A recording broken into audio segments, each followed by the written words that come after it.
really good at it at a young age. It's crazy because we talk about like, oh, he hasn't had experience in big-time football.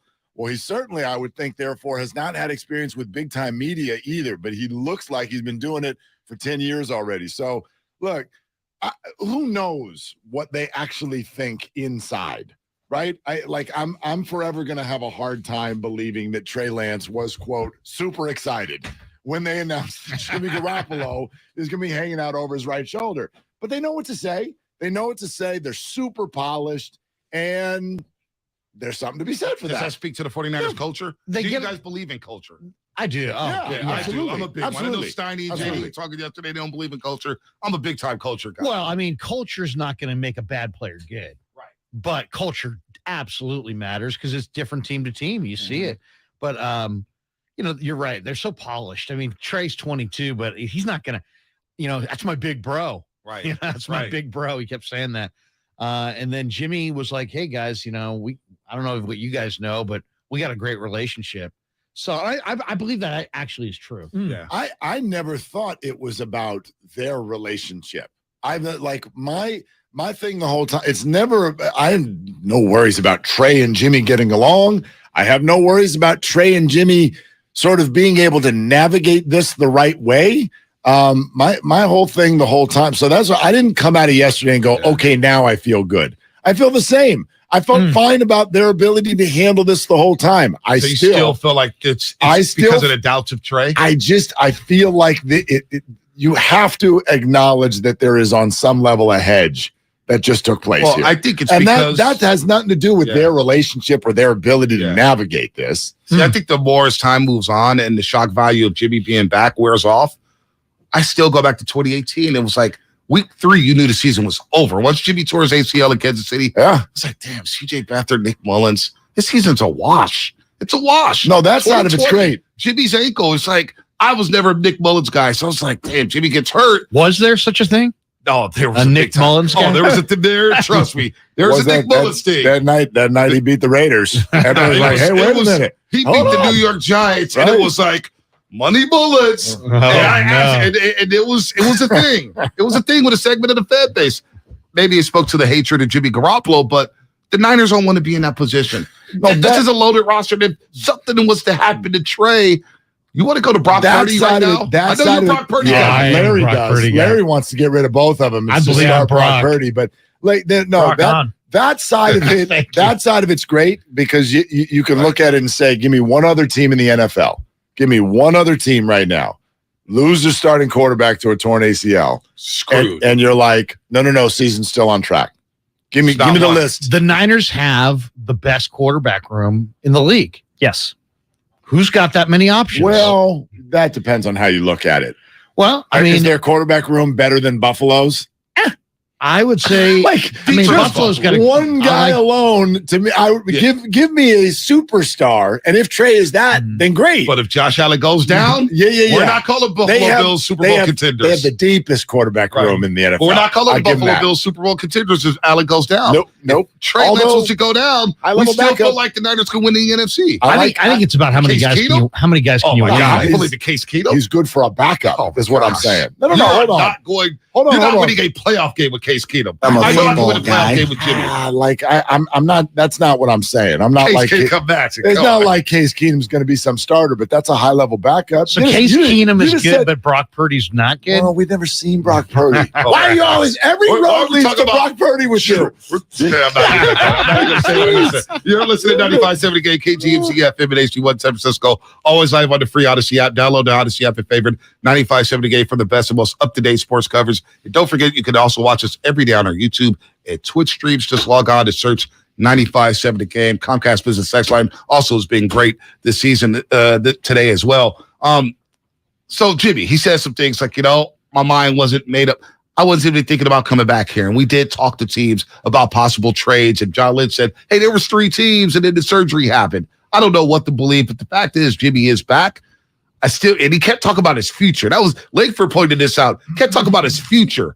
and not necessarily helping the team get to the Super Bowl, which is very astute by Langford. That's what stuck out to me. Yeah, it just felt like this dude has a plan of, you know what, I'm going to stay professional. I'm going to help Trey. Next year, I'm a free agent. Like, that's where I'm going to make my money. It's not like he of course, he wants to get on the field and compete because he's a football player after all. But he didn't say anything like, just going to help this team win a Super Bowl. Like, a lot of it was just, just looking forward to the future. This was a future thing. And the other thing that stood out, of course. The other thing that stood out, though, was when he said, I had to be there when talking about practicing on the practice field. He's just like, I had to be. He's just like, get fined. He's on the roster. I love that. He cleared, like, we were going after Jimmy and kind of making fun of him for it, but it's like, dude, he didn't want to be Look, that was actually kind of true last year. I mean, he had a press conference where he said, see ya. Yeah. You know what I mean? Like, and of course, that's what's at the core of all of this. And of course, if his number gets called, he'll be a professional and he'll go try to win football games, and he'll probably win some of them. But I think it would be silly of us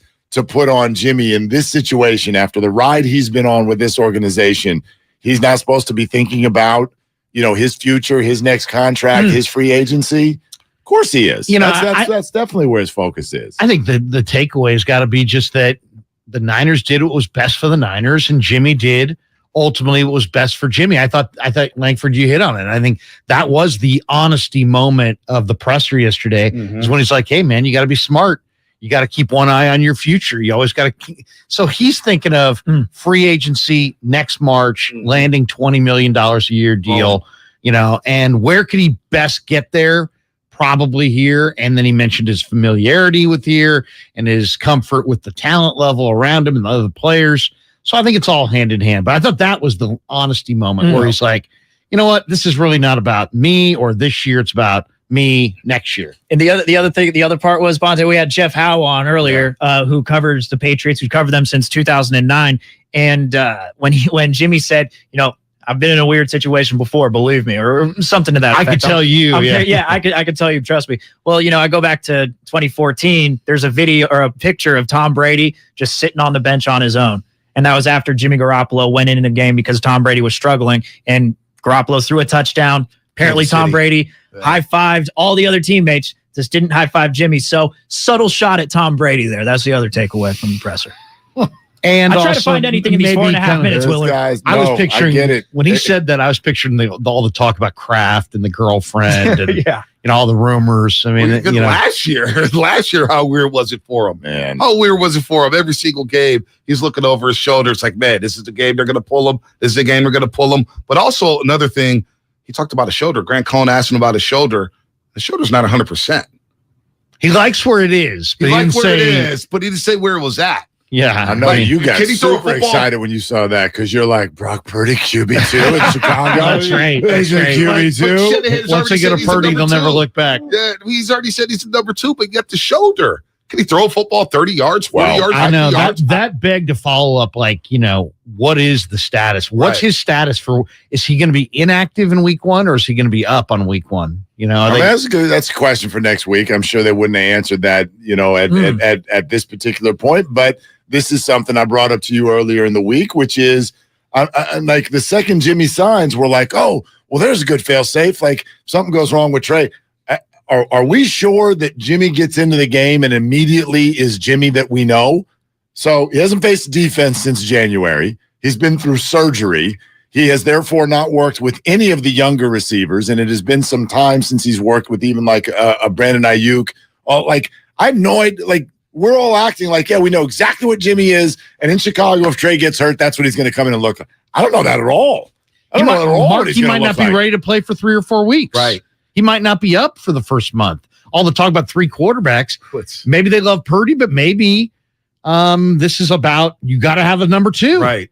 I hope someone asked Kyle Shanahan that question because then he'd answer it, well, I don't even know if we're going to be around next week. So right. I don't even have a playbook. The world's going to come to an end. Make it up as you go along. But that's it, Larry, because that's spot on. The $6.5 million is great for Jimmy G. Pay cut. He may not have been paid this year knowing what that shoulder is right now. When he admitted that, hey, I like where it's at. Team's going to do a physical, be like, well, your shoulder's only 70%, 80%. I'm only going to give you $3 million or $4 million. So I just think, and this is, Bonte, this is not normally the position I take in the room. I think you got to look at all of this with a little bit of a cynical eye sometimes. And it doesn't mean that anything bad happened, but they're going to come out and say into microphones that their motivations are a little bit more kumbaya than they are. Every word you heard from everybody yesterday, just take that and go, the truth is a little bit more selfish than what y'all just said. Well, what Jimmy trying to set up next year, that's what's big for him. This organization has essentially told him, we're turning our back on you as our starter. And we're going to act like he's like, well, that's nothing but love. No, that's not nothing but love. And Trey's going to be like, I'm super excited. I'm sure you like Jimmy, your friends, but no, this is not perfect for you because it does speed your clock up a little bit. And then the organization, wow, what an opportunity to have both of these guys. Well, then why didn't you want that in March, April, May, June, July, and August? So like, it's all true, but it's all going to be rosied up a little bit. Everyone's going to be a little bit more out for themselves than they're going to say. Well, they're putting a smile on it. Yeah, they are. But here's the quote that got me too. This is another little sneaky quote from Jimmy G. If that's going to take a blow to your ego, you got to check your ego a little bit. But no, I think you got to know who you are in this league, who you are as a player, who you are as a person. And I think that's going to carry you a long way. So that's why I'm really not too concerned about that. And that was when he was asked about being a backup. Right. I know who I am in this league. And in his head, he knows he's a starter in this league. Yeah, I mean, so you could take that anyway. You could take that as, hey, it's like Jimmy being humble, or you could take that as Jimmy almost being very self-confident. You know, there's a lot of different ways you could read into that one. That was a question from TK, and he actually tweeted out later. He goes, the obvious follow-up was to say, are you saying that this is who you are in this league? Yeah. And he said it never got back to him. His turn didn't come up before the presser ended. 4.5 So minutes. he didn't get a chance to ask that follow-up. And it would have been a good one. It's true. It's like, wait a minute. Are you saying, like, okay, you got to know your place in this league.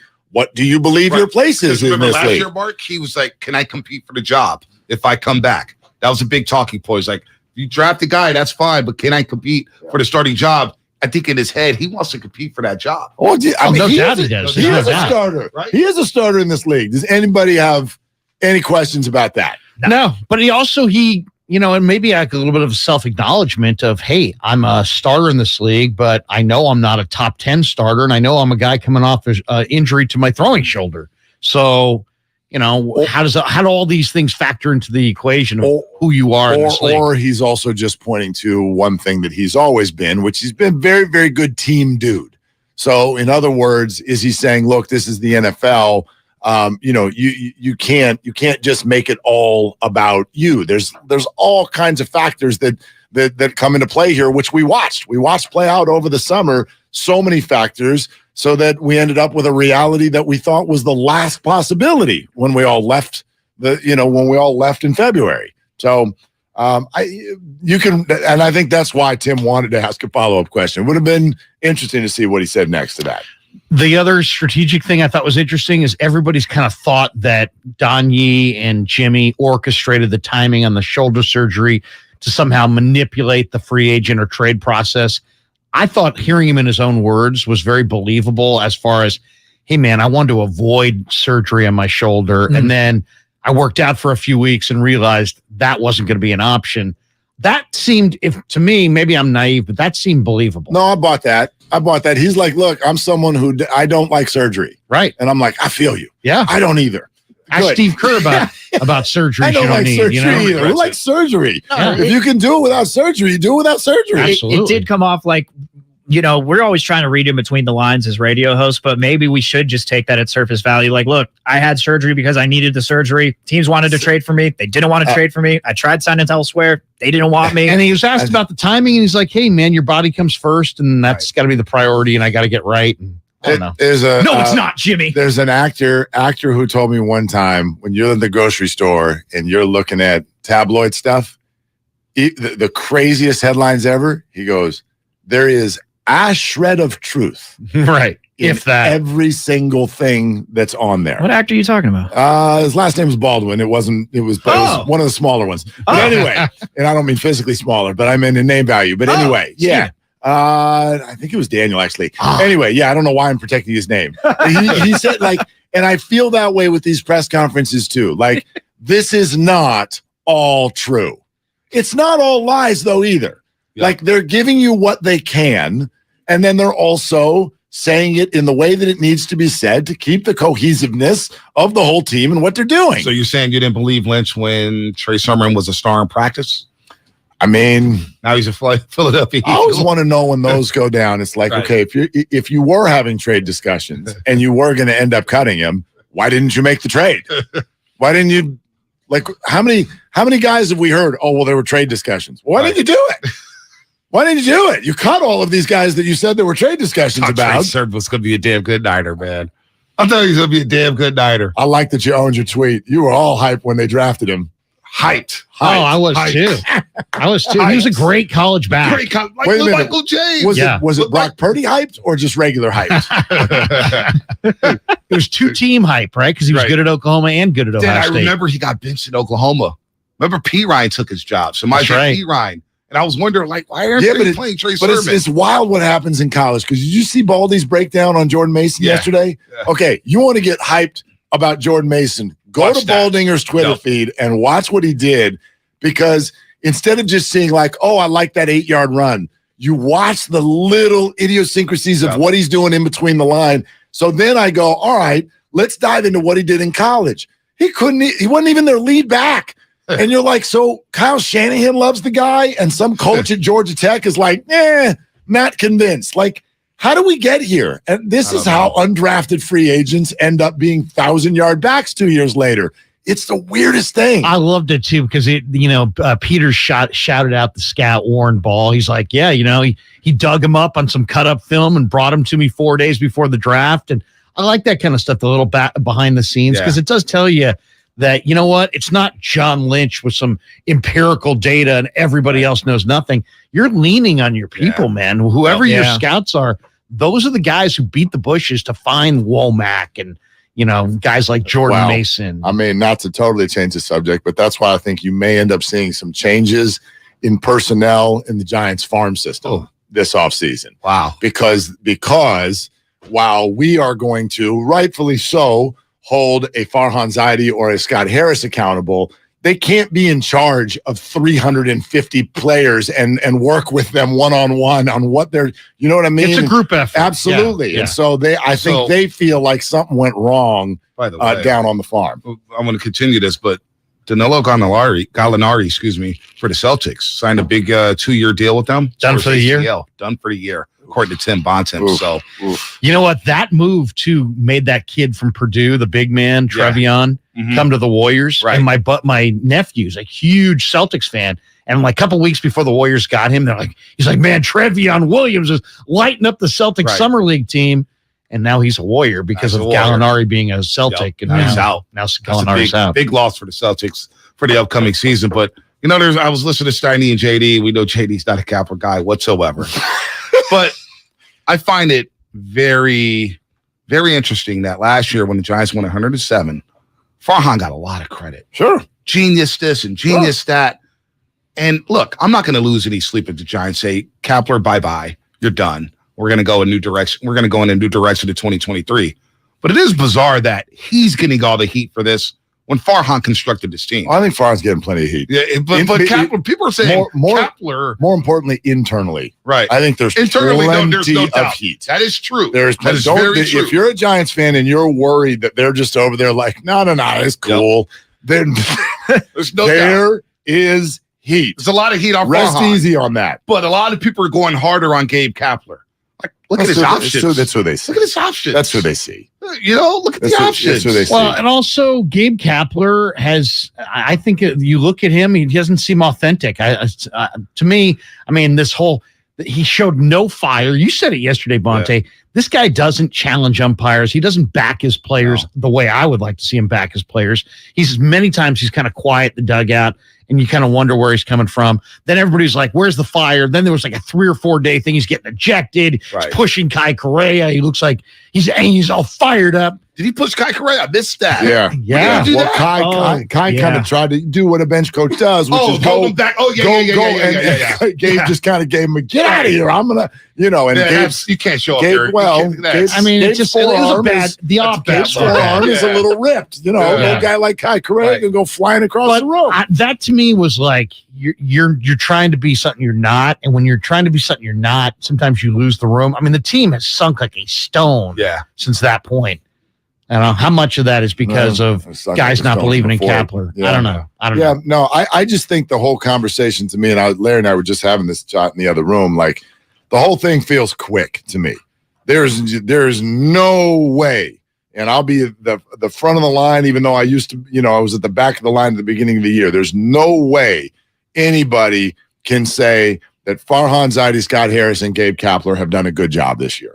You cannot say that. Nope. However, we are 10 months away from a press conference awarding him as the manager of the year. You want to fire him? It feels fast. But was it does, but was that feels fast? The question has to be asked, though. I mean, Gabe Kapler takeaway last year is 11 games under 500. He's either 500 or less every other year. So what is the real Gabe Kapler? Is he a genius that led 107 wins, or is he a 500 manager? There's a big difference between accountability and dismissal. So yes, accountability and adjustments and evolution and all of the things that they need to do this offseason. But firing?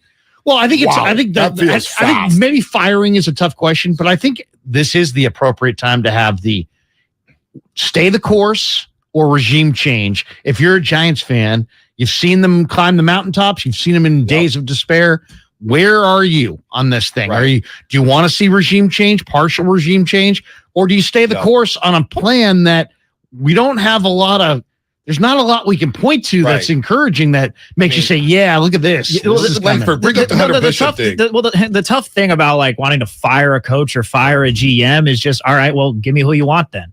Like, there's not really many solutions. It's always, all right, you need a new regime change. Well, there's a chance that the new regime change, let's just say you fire both. Farhan and Kapler aren't here anymore. Well, next year, then you're giving a new GM and a new manager some just a new leash and new life, and all of a sudden we expect them to be a 107-win team again. I just don't think it's that simple. No, it's not that simple. But you brought up something about the farm system. Yeah. Farhan's supposed to flip the farm system. You brought up the Hunter Bishop draft. Yeah, the Hunter Bishop one's weird. 6 of the players that were taken after Hunter, you said? No. Already up in the top 11. Yeah. We're going with the top 11 in the 2019 draft. 6 of those players right now are playing in the major leagues. And what number was he? Was he 8? 10. 10. Okay. 10, yeah. He's still where? And now he's in high A still in Eugene. Hitting 220. Hitting 220. Right. Yeah. What about the catcher? What's the catcher's name? Bailey. What is he doing? Nothing. Nothing. Not good. Matos was the number 5 prospect. He's now 18. That wasn't a Farhan. That wasn't a Farhan guy. He's picking things up. Kyle Harrison, Farhan pick, firing through the system. I guess here would be my point on that. If you do want to look at where the farm system was when Farhan acquired it, it is no doubt way better now. Way better now than where it was 4 years ago. That. According to rankings. Right. Well, I don't know that. Like, no, but it's deeper than that. It's deeper than that. I believe it's better, but it's just a belief. It's not. It's like hope. It's still not concrete. It's based on assets. It's based on what other teams want out of your system. It's not just based on. We just don't know. When are they going to arrive? We don't know when they get to the big leagues. We do know that it's better. It's better than what it was. But I remember Texas. We got a great farm system. Jerks of Pro Farm, top prospect in baseball. They don't all. Yeah, he always had those things. All pan out. A-Rod said it a few weeks ago. We had the baby bombers, right? Everybody's hyping them up. They became baby bust. So I don't know what this farm system's going to look like. I just don't know. No, we don't. Is it better? We don't know. I have no idea. We suspect it's better, and I would tend to agree. Yeah, there's a lot more down there than there was. And when are we going to see it? That's the thing. How patient are Giants fans going to be? This is going to be the 5th losing season in the last 6 years. And I get it's not all Farhan's fault. It's not all Kapler's fault. But those seats are getting emptier and emptier. It's time to verbalize a game plan, because I just heard Farhan say yesterday that he wants Yaz back. Yeah. Yaz he's going on to his age 34 season. He hit 220 last year. He's hitting 203 this year. I need to know why he's coming back. But you know why he's coming back. Why? Because he is controllable and cheap. And there's got to be a better outfielder than a 34-year-old 200 hitting guy. Yes. Now, I actually would be much more concerned with that if he had said, I want Yaz back as our everyday right fielder. Well, he also said that would concern me. Him being on the team or him competing in spring. Same thing with Wade. Like, I don't want you to give him a roster spot now, but I'm okay if he's on the spring roster and he's competing for one of the spots. But look, they've got 4 spots. He also said he's open to bringing back Jock. Yeah. Jock was at least an all-star. Yeah, Jock at least is a real Jock at baseball least did card. some the things. table, once he got slapped by Tommy Pham, he was done. Well, I don't know about that, but here's the issue with Jock. The issue with Jock is that you also said, if you're Farhan 2 weeks ago, that you want 3, 4, or 5 everyday players. Jock's not an everyday player. Like Jock will tell you that. Listen, there's only 4 spots. Can I just read you some numbers here? Yeah, go ahead. For Yaz, this guy in June batted 168. In July, he batted 176. Yes. In August, he batted 119. No, and you want to bring him back? Well, he's not even playing great defense. I mean, defense anymore. And the bright spot is controllable. I mean, how about get rid of this guy? He's not a major league player anymore. There ought to be better guys out there. Their answer, and I know that you're all going to hate this, but this is going to be their answer, and it would be in a lot of front offices. Through all those numbers you just gave, he is a 1.3 WAR player. Oh my God! Don't give me the WAR. That's going to be their answer. You don't kill the messenger. That's going to be their answer. They need to take a shot. 180 in the last 3 months. Listen, that encompasses defense. It encompasses walks. That's going to be their answer. And by the way, then that's a fireable offense. That's fireable. To have him on your roster? Yeah, absolutely. Because he's got a 1.3 WAR. Farhan goes up there and say that. I got to go to Larry Bear or whoever's running the damn organization now. Get this guy out of here. There's got to be 25 outfielders. Year. I can't see Wade back. I mean, Wade's hitting 170. Batting third, Larry. Yeah, I mean, but again, 10 months ago had a nickname. I mean, these guys got naked pictures of people. I mean, what's going on here? Late night Lamont, he's a nap. He needs to go like he's done. Y'all are not wrong. My point is they do compete in spring for a job. They absolutely do. They had a good year. They have a bad year. But I'm getting somebody better. There's 4 spots where you could have a quote unquote everyday player because you already know what's going on at shortstop. Brandon Crawford's over there, right? Joey Bart is the catcher. Welker probably is going to be your third baseman. You're probably going to platoon. You know that Estrada and La Stella are both on your roster. La Stella, I'm buying out La Stella. Okay. Goodbye, La Stella. All right, we'll see. I'm out on him too. Someone like Slater is going to be a part of the team, and you'd probably be okay with that. He's a platoon guy. But your corner outfield and your corner infields are spots where you could go get everyday players. And that's what they're going to have to do. Would Crawford be willing to move to second base? No. I don't think he could. There's some loaded shortstops coming in this I know, but I think Dansby Swanson, Xander Bogaerts, Carlos Correa, and there's one more. Trey Sermon. Trey Turner. Trey Turner's the one that makes sense. Move. Trey can play second. Yeah, get Trey Turner, take him away from LA, put him at second. So that's why I'd love to see Correa, but you're not moving Crawford. And Correa's he's had some injury issues with the back and stuff. Can you count on that if you give him a long-term deal? You know, everyone's talking about the most comfortable spot to break the bank, whether it's Judge, whether it's Rodon. To me, it's Turner. Turner's the youngest of them all. But he's an East Coast guy. But again, you know my philosophy. You know my philosophy. Money talks. Just be the highest bidder. And if you get turned down, then I would run around Market Street going, we offered 10 million more. He didn't want to be here, and I won't blame you. But for once, just be the highest bidder. Yeah. Be the highest bidder. I don't know if that's in Farhan's DNA, to be honest. No, it's not. That guy's in his 20s. His skill set He's fast. His skill set will age. Exactly. Yeah, that's a good one. And it takes some away from the Dodgers. Yes. Kiki Hernandez is a guy I think would be a perfect giant. He can play a bunch of spots. He's athletic. I can bring back Yaz. I can't for no money to compete. I can't keep bringing back Yaz and Peterson and Wade. How do you wind up with a bunch of platoon guys? You keep signing guys who are platoon guys. Right. What about Josh Bell? He'd be not bad at Josh first base. Bell would make sense. Not bad at first He's base. He's like a Farhan guy. So is he doing any better? He was awful for a while. He got a little bit better. He got a little bit better, but his lefty righty splits are pretty even. Yep. He'd be a good replacement for Bell. I agree there. Hey, you guys have a fun show. Have a great Labor Day weekend, man. A lot of fun on the road. Good job. Greg Mack, nice stuff. And Lutman, you're okay. Go enjoy your Hurricanes. Willard and Krueger brought to you by Lucky California. Breathe new life into life at home with IKEA Festival. 10 topics, one purpose. To get more out of the homes we love. What are you passionate about? Art, dance, music, food, fur babies? Get inspired, create, and share with us. With celebrations, giveaways, IKEA family offers, and live streams with expert advice. It's all happening at IKEA Festival. Join us from August 26th through September 10th online or at your local IKEA store. Learn more at IKEA-USA.com. Are you ready for your palm reading, Mike? The $6 Your Way deal at Burger King is a triple win. Your choice of a bacon double cheeseburger or a rodeo double cheeseburger. Win. Plus fries? Win. And chicken fries? Win. The all-new $6 Your Way deal. It's a win-win-win. Only at Burger King. Idea? Yeah, let's do this. I sense that you crave something. More reliable. Right. You know you deserve better and want out of a relationship. Yes, with my big name wireless carrier. You're who now? My big name wireless carrier. That's why I switched to Xfinity Mobile. Now I get unlimited with 5G for $30 per month on the most reliable 5G network. Let's talk about your aura. It's so... And get this. They can even save you hundreds a year on your wireless bill over T-Mobile, AT&T, and Verizon. Wow, that's actually really impressive. Yep, but you already knew that, didn't you? Oh yeah, I definitely saw this coming. Start seeing savings today. Switch to the fastest mobile service, Xfinity Mobile. Now with the best price on 2 lines of unlimited, just $30 a line per month. Switch today. Xfinity Internet required. Price comparison for 2 unlimited lines under available 5G pricing plans of top 3 carriers. Taxes and fees extra. Reduced speeds up to 20 gigabytes of usage per line. Most reliable based on root metrics. US report. Comcast analysis of mobile Wi-Fi and cellular data from Ookla Speed Test Intelligence Q2 2022. Are you looking for a rewarding new career? Join the United States Postal Service and apply for roles nationwide. Serve your community with pride and receive benefits, including competitive pay and opportunities for advancement. Whether you are looking for full-time, part-time, or seasonal positions, we have options that may be perfect for you.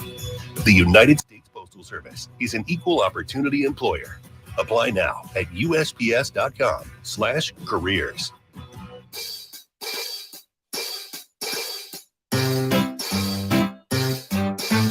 1877 Cars for Kids. KARS Cars for Kids. 1877 Cars for Kids. Donate your car today.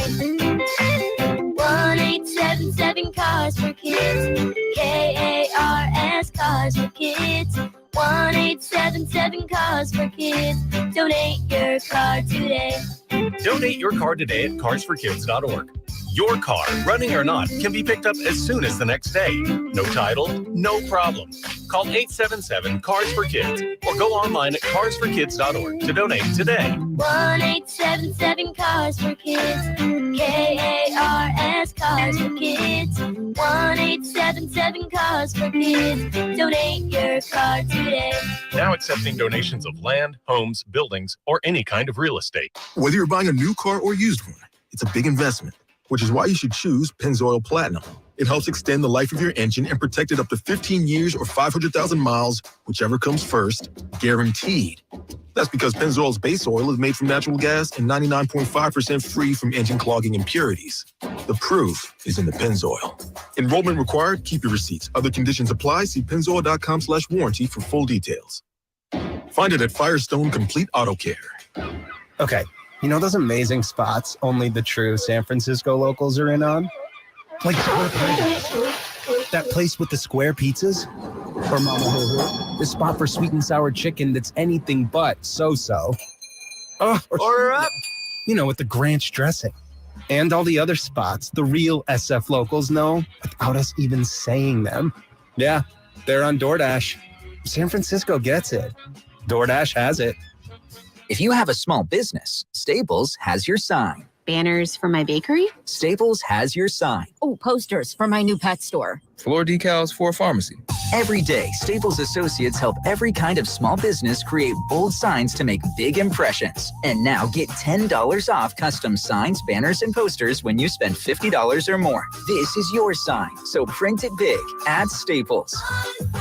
Ends 10/1. Visit staplesconnect.com/thisisyoursign for details. Kansas City Steak Company, another AmericanEagle.com success story. Started in 1932 as a family-owned butcher shop, today they're a leading distributor of superior superior all-American steaks delivered right to your door, ready for the grill and your taste buds. When it came to their website, an average site wouldn't do. They chose AmericanEagle.com to take their website to the next level. With a dramatic increase in competition and a softening market demand, they had two challenges: improve their brand presence and message and produce a positive return. AmericanEagle.com got to work and executed usability studies and detailed audits of site experience, digital assets, and marketing. The result? An integrated digital marketing and customer experience plan, organic traffic increase of 20%, and a long-term roadmap for success. If you love great steaks, go to KansasCitySteaks.com for website design, development, and online solutions that bring efficiency and results. Visit AmericanEagle.com. If you need a results-driven website, call the team at AmericanEagle.com at 877-WebNow1. That's 877-WebNow1. You might not have the biggest garage on the block, but with eBay Motors, there's 122 million parts right at your fingertips. Whatever you need, there's something that fits your vehicle. Air filters, tires, seat covers, and more. Get the right parts at the right prices. ebaymotors.com. Let's ride. They're longtime friends. Let me tell you something real quick about Dibs that I'm sure not everybody knows. And first-time partners. Hang in there, big guy. There'll be brighter days ahead. Now, these two homegrown Bay Area boys finally come together to take over sports talk. Get the hell off of my doorstep. Major League Baseball, you stink. It's Willard and Dibs on 95.7 The Game. Yeah, but we got a different Bay Area boy. We decided to find one younger. His name is Larry Krueger. How often have you ever been introduced that way? Let's get younger and let's get Larry in here. There you go. See, it's fleeting in life these days, I would bet, where people are calling you young, right? But here we are. Yeah, it's all relative, right? It always is. I'm younger than somebody. Yes, you are. And it is all relative, too, as we listen to the guys talk yesterday. Trey Lance, Jimmy Garoppolo, a couple of days to get through everything that had taken place that got us all going. And so then they were ready to come out and say what they said. What'd you think? I thought Trey says the right things. He knows exactly what to say. And, we get along great. I'm glad Jimmy's here. I thought it was really interesting kind of listening to Trey. Just, we talk virtually every day. The guys in the building. I thought the interesting thing that came from Trey was that he was saying, was it a shock to you? And it wasn't a shock. He's been talking to Jimmy. These guys have had dialogue around the facility. So, I think for a lot of people it was a shock to us, but it doesn't necessarily mean it was a shock to him. Yeah, so. I wonder. Shock is probably the wrong word. Like, he answered it correctly. He's like, well, he's been standing right over there all camp. Like, I can see him. He's right over there on the sideline. So is it shocking to have Jimmy? No. Is it eyebrow raising? Is it surprising? Here's a question. And we'll let you all hear the answer from Trey Lance. Did he have any trepidation, any hesitation with regard to having Jimmy back on the team? Did you have any trepidation at all when they first mentioned it to you? Could you define trepidation? Nervousness, anxiety? No, not at all. I was super excited. Like I said, man, he's done it. And for him, I'm going to use him as a huge resource for me throughout this whole entire year. And I know, man, he's always been willing to help me out. So I'm super excited for it. All right, let's go ahead and define that for you. It's a trepidation sensation, okay, is how we would do it on this show. I love that. Trey Lance, at 22 years old, everything he does comes across as if he's just been here for years. But no shame in being like, I'm sorry, I don't know what that word means. Could you tell me what that word means, please? Exactly. Could you define trepidation? But the nothing's changed. He kept saying that. I don't think the relationship changes. And you got the same theme from Jimmy. That hey, we get along. So I think they're going to be fine. It's going to be on our end.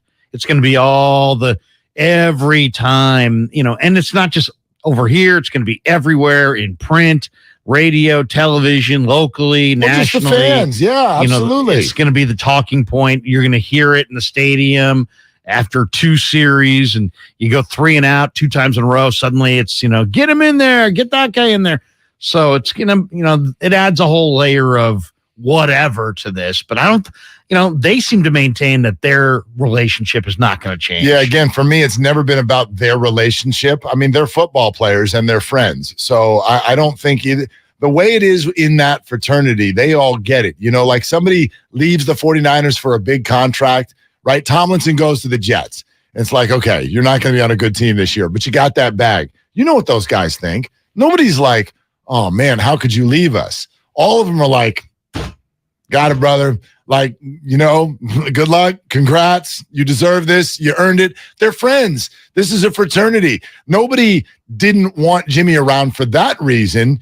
It's for the professional definition that comes with it, where there would be trepidation if you were Trey Lance. So it's not about their relationship. For me, it's never been about can they mentally handle it. They both look like super strong mental people.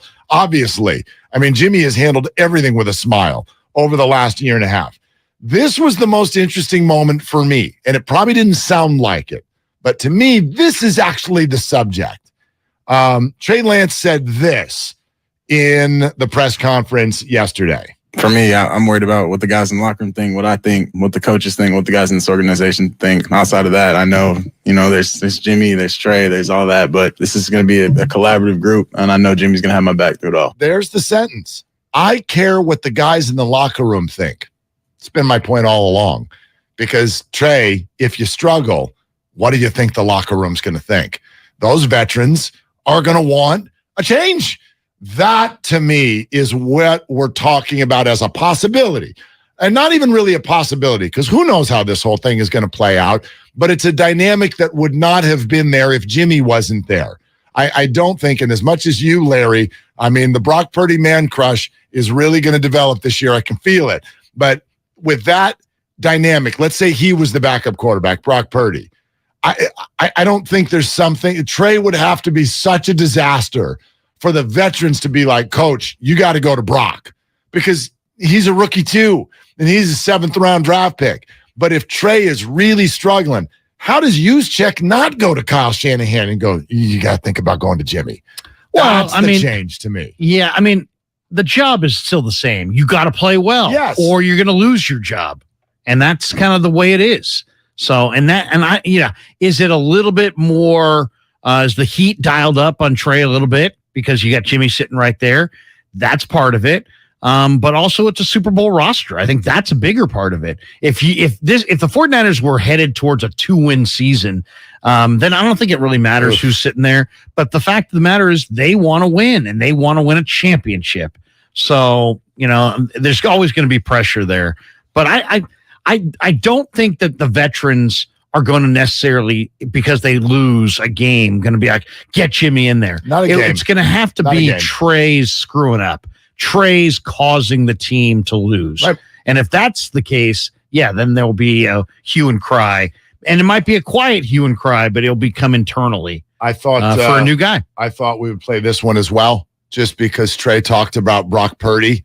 And as I'm listening to Trey talk about Brock Purdy, I'm like, Larry is having a moment right now. I mean, this has got to be just an emotional feel as these two guys, both names coming up in one sentence. There's Trey Lance on Brock Purdy, which could only be described as a Larry Krueger dream. Brock's done a great job, man. He's been awesome. I was super excited for him. Everyone congratulated him that he made the roster, man. I was super excited for him, and he deserved it. He earned it this whole preseason, the whole training camp, even going back to OTAs, man, the way he handles himself. He's actually older than me, so that bugs me a little bit. But it's been great having him in the room. The way he's picked up the offense so fast, footwork, everything is still improving, and he's doing a great job. Great guy to be around. Okay, Kyle, can you jump on for a second? Because you counted these. I was actually wondering about that. So do we have a super excited counter for the Trey Lance press conference? It was about 6 minutes long. How many super exciteds did we get? We got super excited 6 times. 6? He was also super glad and felt like practice was super normal. Okay, which is super fun. Super Bowl next? Yeah, that'd be nice. That's a super good account of the whole thing by you. Mm-hmm. Yeah, like we're playing match game. Like super blank. Fill in the blank. Smash cut to Fanny Flagg looking over to see if she can get an answer from Richard Dawson.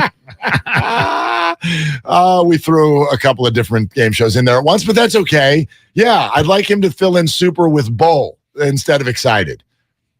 Why are you looking at me like that? You don't think he's excited? Richard Dawson was Family Feud, Kyle. I know you're young. I know he was also a frequent guest on Match Game. Maybe And if you were frequent going guest, to come down my road not on the this, host. Yeah, I know. He was, and Fanny Flagg was also a guest, and she would look over. Fanny Flagg, it makes me uncomfortable when you say that. I feel like the dump button is needed. It's just too close to too many different things. So I'd like you to just calm down for a second. Okay. How dare you? Well, no, listen. Question my Match Game knowledge.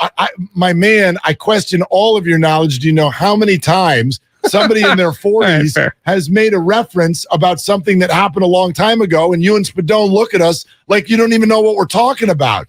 Like, how many times do we have to say Top Gun, and you're like, yep, never saw it? Like, now this is just disparaging. Now I'm out. A man who hasn't seen Shawshank Redemption, and he's asking for my confidence that he's going to get the references. I mean, come on, man. Different age, different time. Seriously. Though I thought the first Top Gun was crap. I saw it the other day. I watched it a few weeks ago. I was like, oh my God, I can't believe this was a hit. Out loud. I really didn't like it. It was so really slow. Going to take the show here? I just didn't like the first Top Gun. It was really sleepy. Wait, so did you just see it for the first time last week? No, but I mean, I remember, I saw it whatever year it came out, and then I saw it again, and it's like, oh man, it doesn't hold up the love the same. story and it's just so slow. And you know what? The volleyball and it's just such a. Speaking of volleyball, that's what it feels like hosting with you this week. It's like you have my respect, you don't have my respect. Like, how could you say what you just said? I just didn't. All the goodwill that we've built up this week, and then you ruin it all in one sentence. You really love Top Gun. When I was 12 years old, it was literally my favorite movie. It's funny because I didn't remember 5 times. It's like it almost felt like a chick flick watching it again. What's so wrong with a chick flick? I don't know. I guess maybe I'm not a chick. So if I was, then I'd like a chick flick. But who do you want to come over and watch with you, Larry? I mean, once again, Top Gun. See if you can catch up, man. I'm just saying. Didn't do it for me. It's a bad take. All right. How about from Jimmy?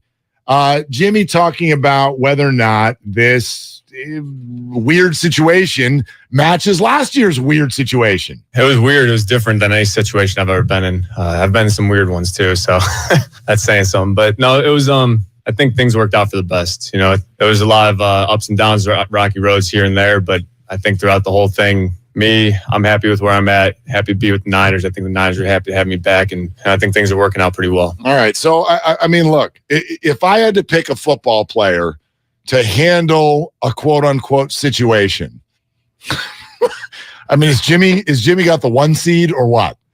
He knows what to say. I mean, he knows how to deflate everything and how to, I thought there was one moment of honesty in the whole thing, though, where he said he kind of acknowledged that it was familiarity that really led him back ultimately. But then he also said, you got to be smart in this business, and you always got to have an eye on your future, at least one eye, and you got to be smart about things. And I thought that ultimately he made the best call for himself and his future, and staying here was the best call. I think this is the comment you're referencing. A lot of things, actually. I think just the opportunity to be with the same team that I'm familiar with, offense I'm familiar with, coaches, players, all that stuff really played a big role in it. Seeing the other opportunities that were out there, and just, you weigh in the pros and cons of everything. Trust me, there was a lot of back and forth going on just with other teams and what I wanted my future to look like. And so this is what I wanted. I'm happy the way it worked out. And it's just the familiarity, I think, was a big part of it. I agree with you that that's one of the most honest things we heard yesterday. And I think it's something that we haven't highlighted yet this week. And I'd like everybody to realize this,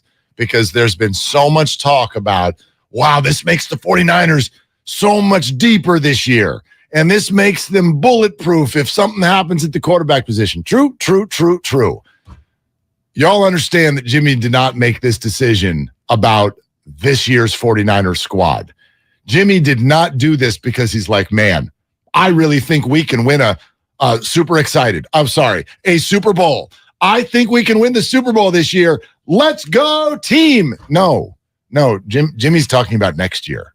That's why Jimmy did this, because what is Jimmy's best chance to get a huge bag and a starting job next year with a team that's good? Well, A, you need to be an unrestricted free agent.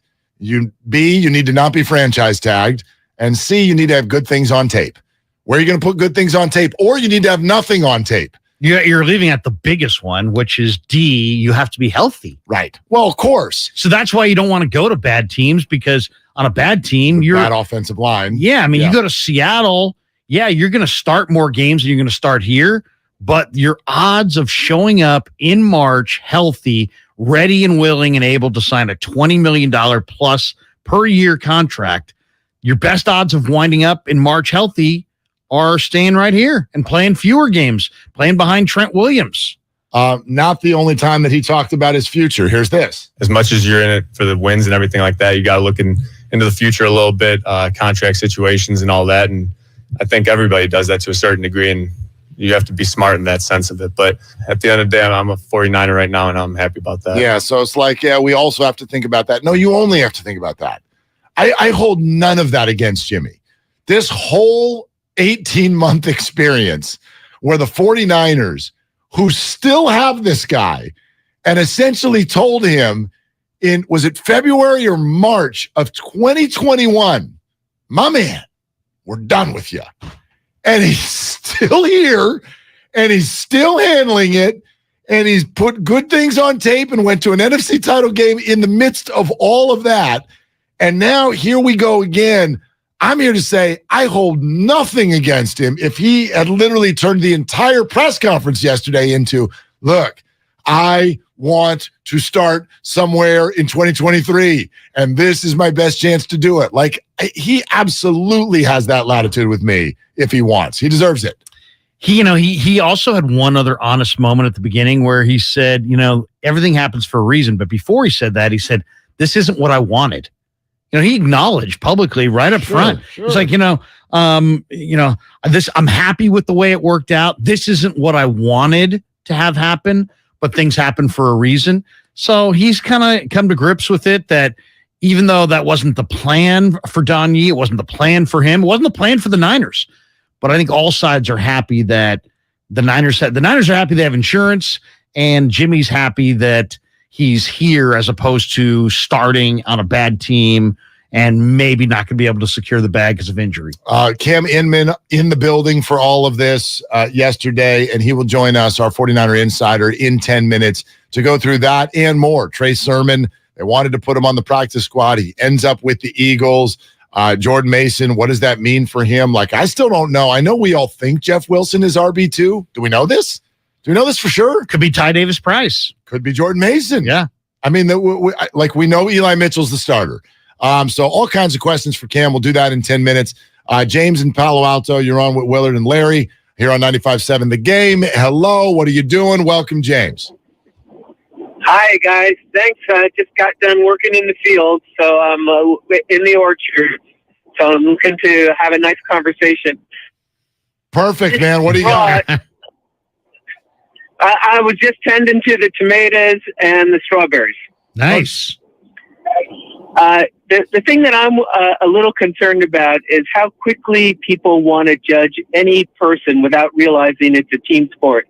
Let's say the 49ers score 38 points against Chicago. Trey throws 4 touchdown passes. Mitchell runs one in. Robbie Gould hits a field goal, and they lose 42-38. Would anyone want to replace Bosa or the linebacking crew or anything? Of course not. And what happens if they lose 21-17 and Robbie Gould misses 4 field goal attempts? Would we all be clamoring to replace him? I don't think so. I actually think so. Yeah. Not situation. And Bosa, we were with you. Robbie Gould, not so much. And that actually, I think, does a great job of sort of responding to your point, James, which is that there's context at every position in sports. Nick Bosa wouldn't be replaced, because he has already built a tremendous reputation and cachet in this league, and 49ers don't have a replacement for him.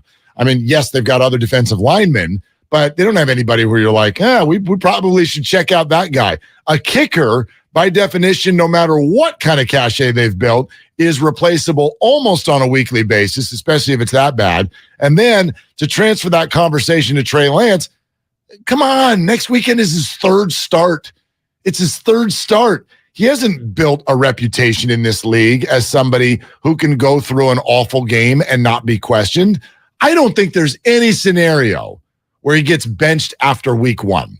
There's no scenario. That's way too fast. However, as you and I talked about this yesterday, Monday morning, September 12th, if he doesn't look good and they lose, it's loud already. It's loud. People will be freaking out because it's the Bears. You're supposed to crush this team. You're a touchdown favorite on the road. But Shanahan's going to be extra sensitive to trying to keep control on the thing. So I would say Trey's going to get the first month before even Kyle even considers any kind of change. And I think ultimately it's going to come down to injury. I don't think it's going to be Trey's out because he didn't look good. I think Trey's going to be in there until he's hurt. That's my guess. Yeah. I don't think he's going to get pulled for performance unless the performance is truly heinous and we're like 4 to 6 weeks into the year. Yeah. First month, I'm totally with you. And 650, I got to answer this because there's just too many of these. And I know because we've been doing radio for years, Larry, and I know the way things get translated. Willard, just stop. Please enjoy watching Trey play and grow. Man, I don't know any other way to say this. I've said it from the moment last season ended. I am here for Trey Lance. I love that the 49ers drafted Trey Lance. I am a Trey Lance fan. I am a Trey Lance believer. I am all of these things. Not one time this week have I stated a negative opinion about Trey Lance. What I've stated this week is that I believe this move means the 49ers wish he was a little further along in their eye than he is. It means nothing about what we're going to see next week. I can't wait to watch this go. I hope he starts all 17 games. Have I made myself clear? There's some degree of this, Mark, that comes across like lottery winners bitching about taxes. You know what I mean? Okay. It's like, explain. Yeah, I won the lottery, but now I got to pay all these taxes. You just got a starting quarterback to be your backup quarterback and to take about a $17 million pay cut to be that backup quarterback. And most Niner fans look at that situation and say, wait a second, we still have Trey. Now we have Jimmy backing up. This is all great. The thing that's gotten read into it is this is a statement by the Niners of they're hedging and they're worried.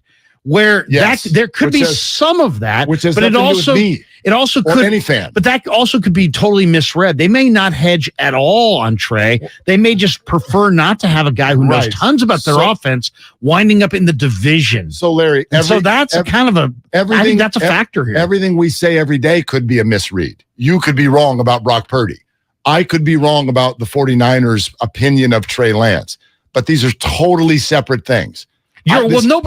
Anybody thinks Mark's rooting against Trey, they're wrong. Nobody. I don't think anybody thinks you're rooting against Trey, but we're bringing up or even thinking that he's not good for failure. This is a read on what they did. It is not anything other than that. It's simply a read. Like for me. But you could be misreading what they did because you're assuming that they're hedging. In fact, you've said they're hedging. They could be hedging, but you know what? It also very much could be about not allowing your secrets. Your quarterback has all your secrets. You don't want him going to the Rams. You don't want him going to the Seahawks. So that could be the priority, and it could not be about a hedge on Trey. Every single opinion, I could respond that way about every opinion that ever has been shared on sports radio ever. Yes, I could be wrong. Yeah, I could be wrong. No, but I'm just saying. But that's my read on what's going on right now. For me personally, this is great. I'm a sports radio host, and the Niners have 2 QBs. Right? Yeah, phenomenal. But this is a read on them. Let's get Cam Inman's perspective on that. He joins us next. Much more time for this conversation and for you as well on the phones, Comcast Business text line, YouTube, Twitch, and beyond. Mark Willard, Larry Krueger, 95.7 The Game. Hey, Becky, what about this beat for your next song? It's cool, but I'm into faster stuff lately. Like Xfinity that gives me beyond gig speeds. Got it. What about...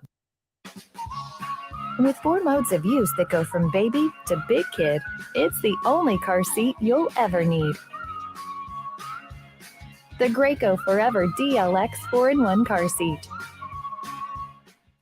This then. It sounds powerful, just like Xfinity. Because its supersonic Wi-Fi has 3 times the bandwidth, you can connect hundreds of devices at once. That's what I call power. Unbeatable internet from Xfinity. Made to do anything so you can do anything. Get the Xfinity Supersonic Bundle with unlimited gig speed internet, Wi-Fi equipment included, and a free 4K streaming box. All for $50 a month with a 2-year internet rate guarantee and no annual contract when you add Xfinity Mobile with unlimited data at regular rates. Go to Xfinity.com/gig, call 1-800-XFINITY, or visit a store today. Limited time offer. Restrictions apply. Requires paperless billing and autopay. New gigabit extra internet customers only. Taxes and fees extra and subject to change. Xfinity Mobile requires post-pay Xfinity internet. Reduced speeds after 20 gigabytes wireless usage. After 24 months, regular rates apply. Requires compatible Xfinity gateway. Pink Floyd's Roger Waters. This is not a drill. We're doing a show in the round. It's something new. I look forward to the challenge. Featuring his songs from the golden era of Pink Floyd. Friday and Saturday, September 23rd and 24th, Chase Center in San Francisco. Tickets on sale now at RogerWaters.com. Produced by AEG Presents. Everything, our farm, our stand, our pop-up shop, it really all started when we discovered the benefits of local, raw honey for our family. And then we decided to turn it into a business. We were looking for something to help us get up and running. So we got the Chase Business Complete Banking Account. It's more than a bank account. It comes with Quick Accept, which lets us take card payments anytime, anywhere in the U.S. using the Chase mobile app. Plus, we get same-day deposits at no extra cost. For us, it's more than honey. It's about sharing a little sweetness with the world. Get the Chase Business Complete Banking Account with the essentials you need to help get your business going. Learn more at chase.com/business-complete-banking. Chase for business. Make more of what's yours. Quick Accept is not available in U.S. territories. Enrollment required. Usage subject to approval. Same-day deposits available for payments before 8 p.m. Eastern Time, Sunday to Friday. Fees and rates apply for checking and processing. Limitations and restrictions apply. Participants compensated. Merchant services provided by Payment Tech LLC and WePay Inc. Subsidiaries of J.P. Morgan Chase Bank and a member FDIC. Are you looking for a rewarding new career? Join the United States Postal Service and apply for roles nationwide. Serve your community with pride and receive benefits including competitive pay and opportunities for advancement. Whether you are looking for full-time, part-time, or seasonal positions, we have options that may be perfect for you. The United States Postal Service is an equal opportunity employer. Apply now at USPS.com/careers. I know you want one of the new top-rated TVs. And a low price. We can get a top-rated Samsung, LG, or Sony TV at a better deal than you found on the internet. No way. Where? At Video Only. This weekend, they've got special 3-day-only prices on all those top TVs. Video Only can beat all these deals I've found? That's right. This weekend, Video Only's got great deals on the best TVs. So let's check them out, or... We'll be sorry. Some fans gear up for game day, but some fans follow their team every day. That's why the Locked On Podcast Network has a daily podcast for your favorite NFL team. Every trade, every overtime win, every game. Our local experts cover the biggest stories around your team every day. Search Locked On plus your favorite NFL team on the Odyssey app or wherever you get podcasts. The Locked On Podcast Network, your team every day. Why choose proven quality sleep from Sleep Number? Because our Sleep Number 360 smart bed is really smart. It senses your movement and automatically adjusts to help keep you both comfortable. Plus, it's temperature balancing so you stay cool. It's even smart enough to know exactly how long, how well, and when you slept. Our smart sleepers get 28 minutes more restful sleep per night. Sleep Number takes care of the science. All you have to do is sleep. Don't miss our Labor Day weekend special where all smart beds are on sale. Save 50% on the Sleep Number 360 limited edition smart bed plus free delivery when you add a base. Ends Labor Day. To learn more, go to sleepnumber.com. If this were a Reese's TV ad, you'd be staring at a Reese's peanut butter cup. And sure, my voice is peanut buttery smooth, but still, you need to see the peanut butter cups, right? No? I can really just say Reese's and you'll go get some? Okay. Reese's. Reese's. Reese's. Really working, actually. Reese's. Reese's. I'm on to something. Reese's. Reese's. Reese's.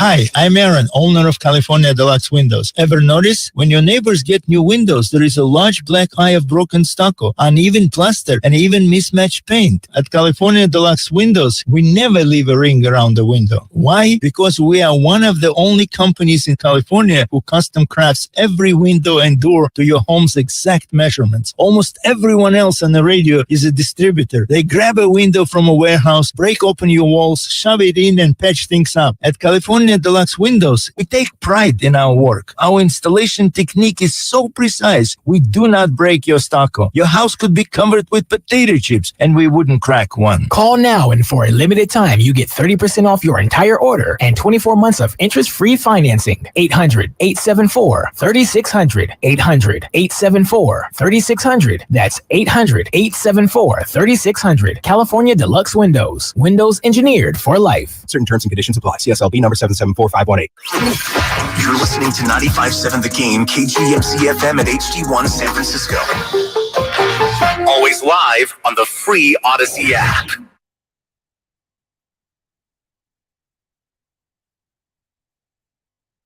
Now, back to Willard and Dibbs on 95.7 The Game. Larry is in for Dibbs. He is a handsome man. Get over to YouTube right now and check it out. What's your t-shirt say? Italian parts? What's happening over here? It says Casera's Fine Italian Menswear. It's in Dublin. Buddy owns the shop. You just because Spadone's out, you're trying to like be the Italiano of the show for the day? That's huh? right. That's right. What are you doing? I'm half Italian. Are you? Yeah. Okay. Krueger. That doesn't sound Italian. Well, my dad had the German name, but what's your mom's maiden name? She's Irish. So okay. So where's this Italian part coming from? my Atlantic Krueger. Well, I've got Italian on both sides. There you go. Okay, so a quarter plus a quarter equals a half. Yes. My dad was a math teacher. I knew that. All right, very good. Get over to YouTube and see the half of Larry that is Italian. Glad you're with us. 888-957-9570, the number. Comcast Business text line. Keep it coming. Your comments on YouTube and Twitch as well. We see those. We see you while you see us.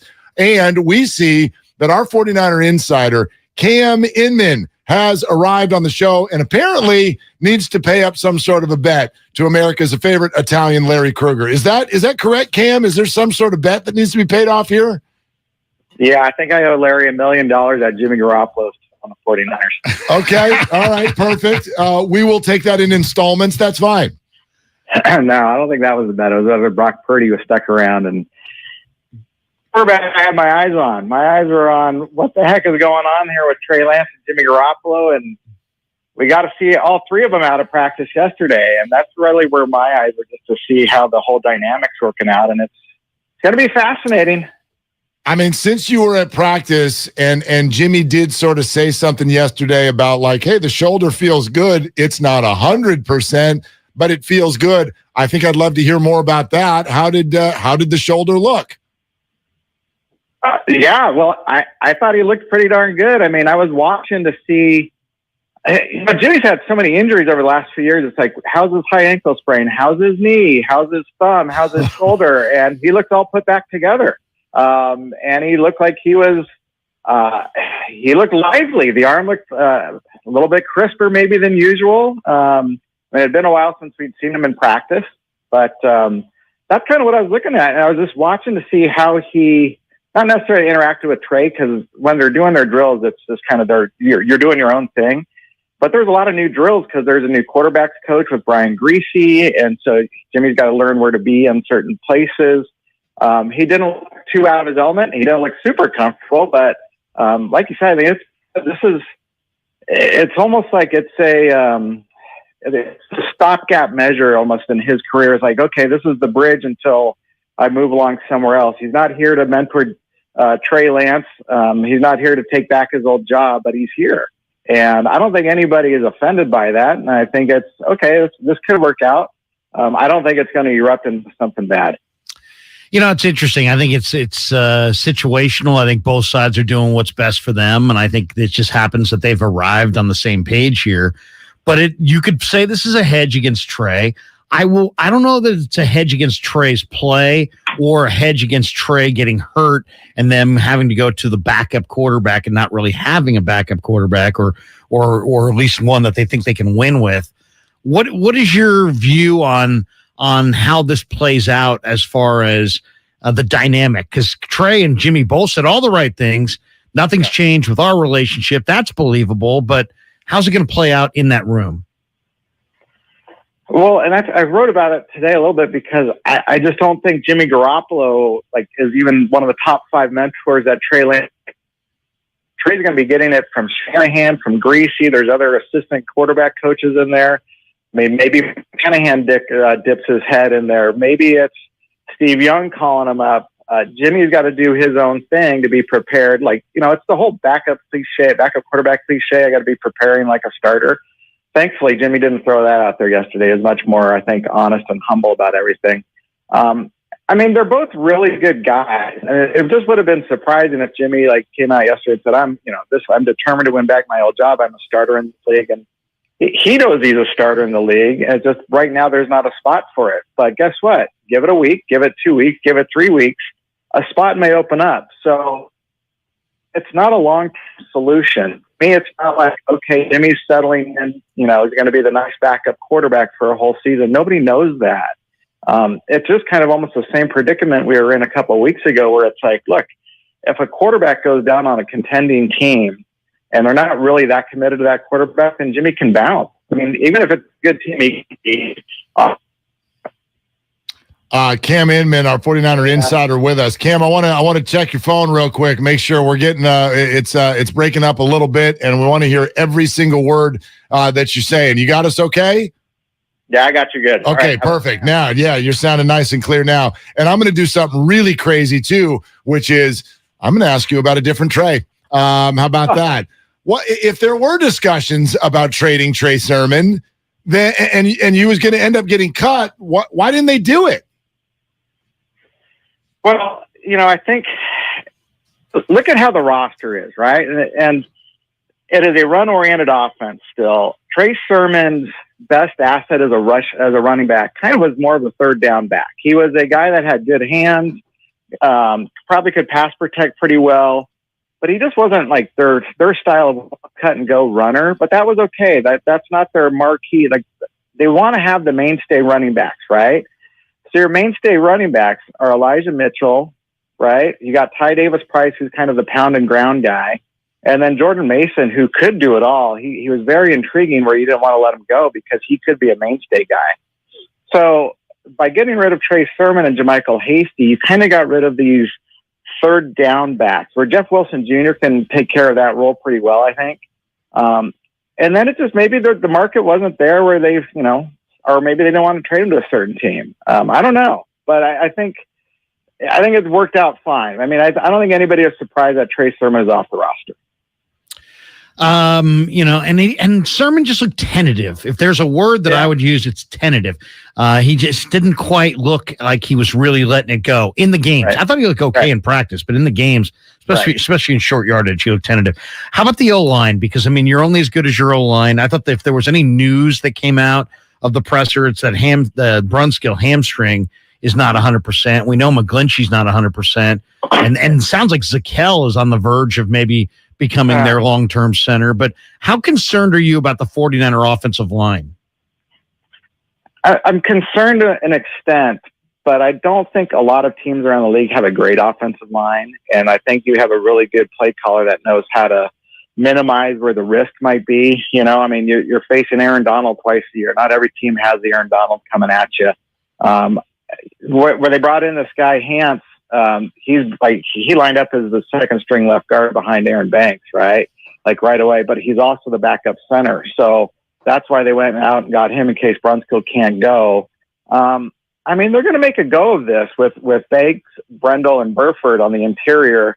But any line that has Trent Williams at left tackle protecting the blind side of your quarterback, it's an above average line. Okay. And especially in today's NFL, it's not like everybody has 4 Pro Bowl linemen. Even if they do, like the Colts or somebody, there's other issues with offense. You got a pretty good coach and you got some dynamic weapons all around them. Cam Inman with us, 49er insider on 95.7 The Game. I also want to ask you about Jaquiski Tartt. A little bit of a surprise cut by the Eagles. I think some people almost assumed the 49ers would grab him with their issues at safety, but he hasn't been grabbed by anybody yet. What do you think's going on there, if anything, Cam?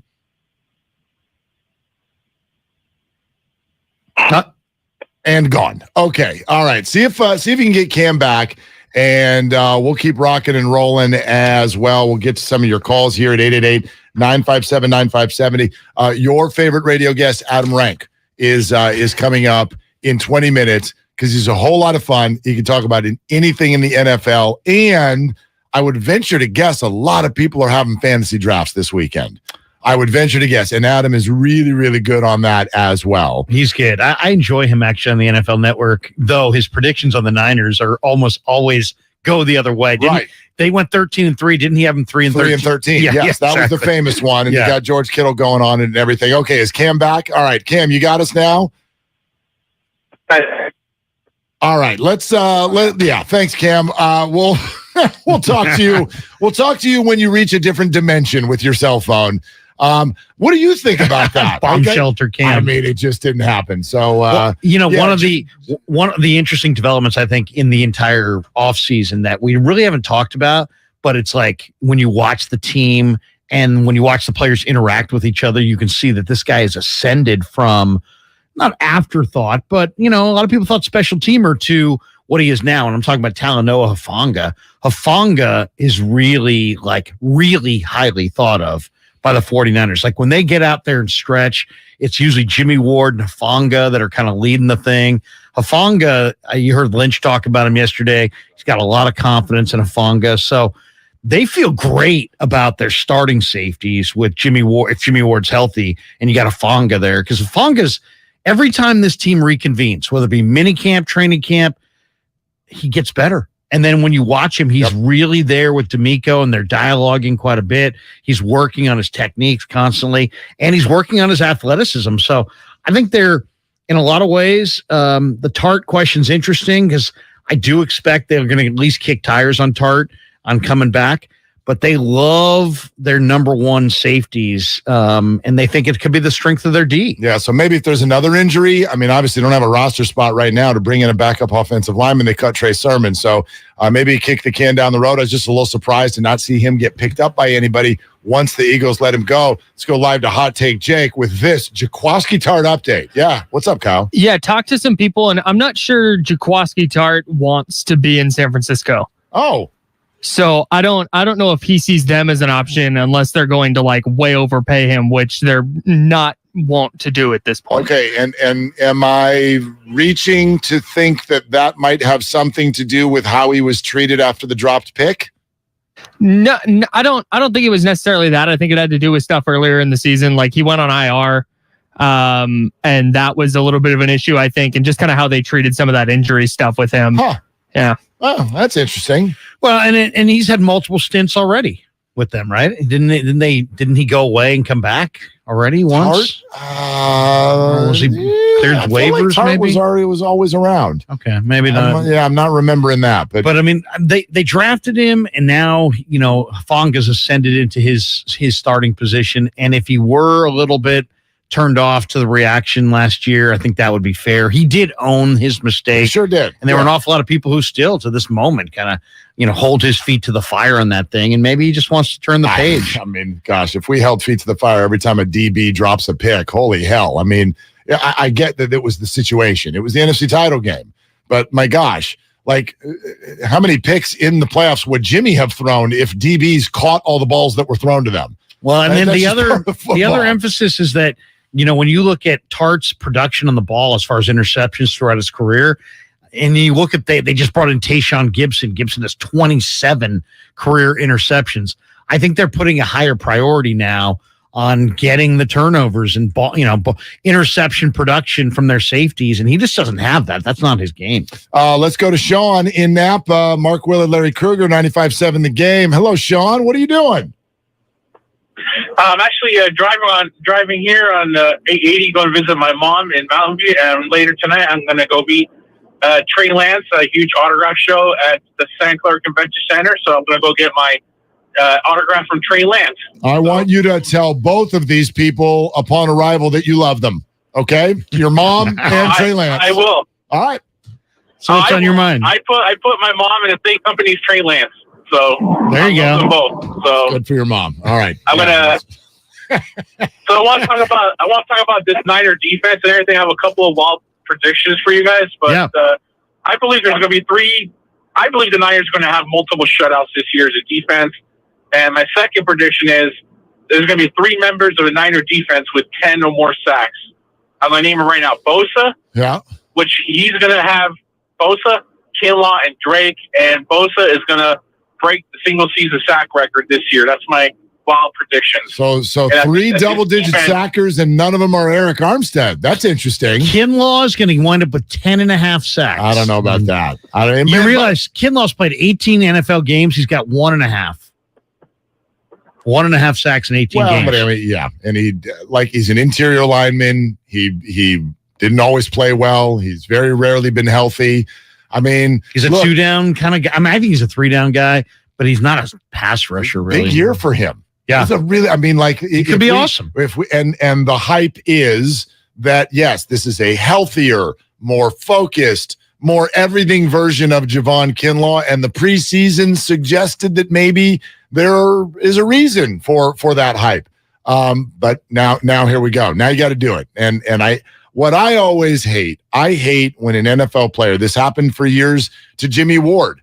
And it's funny that we've gotten on the other side of it, because there was a time in Jimmy Ward's career where if you gave us, he's on the list and he's going to miss the first 4 games. Of course he is. Right. Gone, oh my God. He's always hurt. Believe that you kept Jimmy Ward. He's gotten through that.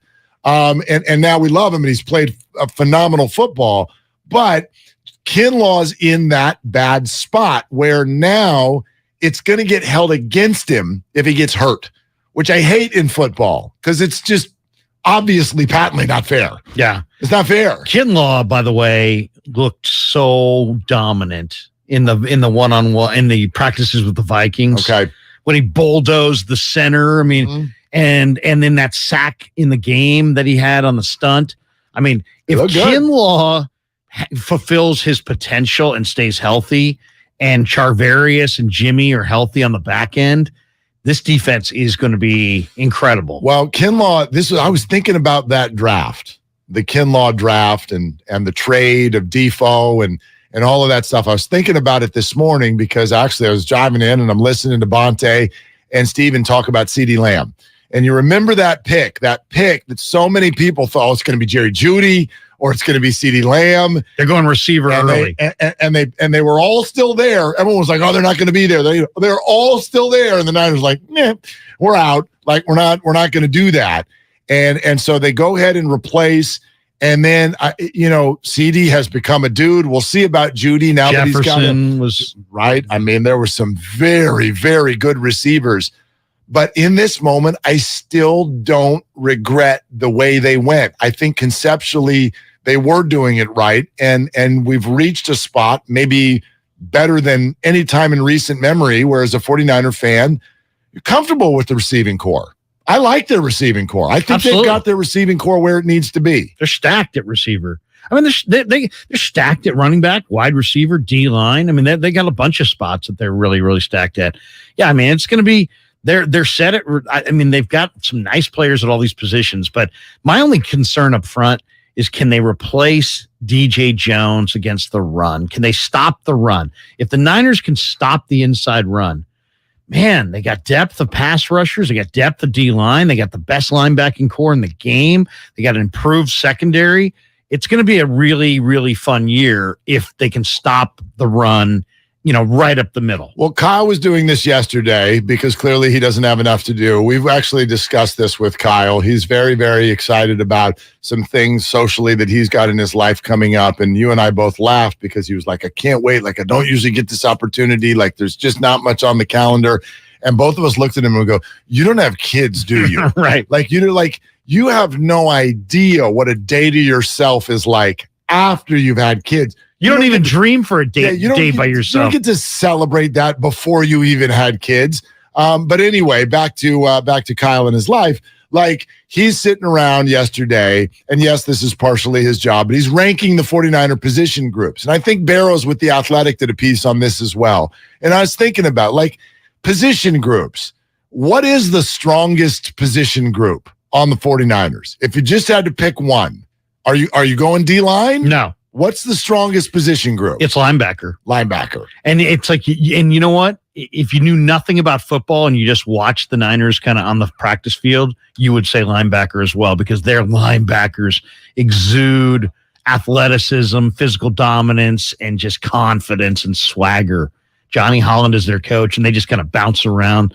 Every one of those guys. I mean, literally almost every single linebacker they have is a starting caliber linebacker. And they're all three of their starters are all Pro Bowl caliber as well. I mean, the only position group, and I guess you do have to call quarterback a position group, so maybe you'd put this in there, although with the depth of it, even the unknown, there's tons of unknown, but with the depth of it, you pretty much feel comfortable with the quarterback room with the 49ers. There's only one position group where I'm like, I don't know, and that's the offensive line. That's the only one. And even that, I mean, it's bookended. It's got some things on it that you can count on, obviously starting with Trent Williams. But that secondary, Ward will be back. I love what they're doing. I think this is maybe the best corner tandem they've had in a long time. I'm a big Charvarius Ward fan. I think Mosley's ready to go. Love some of the young guys they brought in at that position. I think that group is going to be good. You just talked about the linebackers. We know about the pass rush. Hope that Kinlaw is a lot better. Tight end group, receiver group, running back tight group. End is a problem, I think. I mean, I agree. You got Kittle. You got Kittle, but like if you don't have Kittle, you don't have much. That's like saying the offensive line's good because they have Trent Williams. Well, no, because the offensive line has 5 starters and the tight end spot only has 1. So listen, I know that it sounded to me the other day like you're down on Ross Dwelley. Didn't they bring Tyler Kroft back? They did. Or they're going to. I mean, they're not. Some people would say it's a strength. I've heard people argue that I think Lynch might have referenced that they like their tight ends. Yeah, but he said he liked Trey Sermon. And yeah, exactly. So. No, but I mean, I think, you got Kittle, who's your best run blocker and pass receiver. Dwelley is not a blocker. He gets overpowered.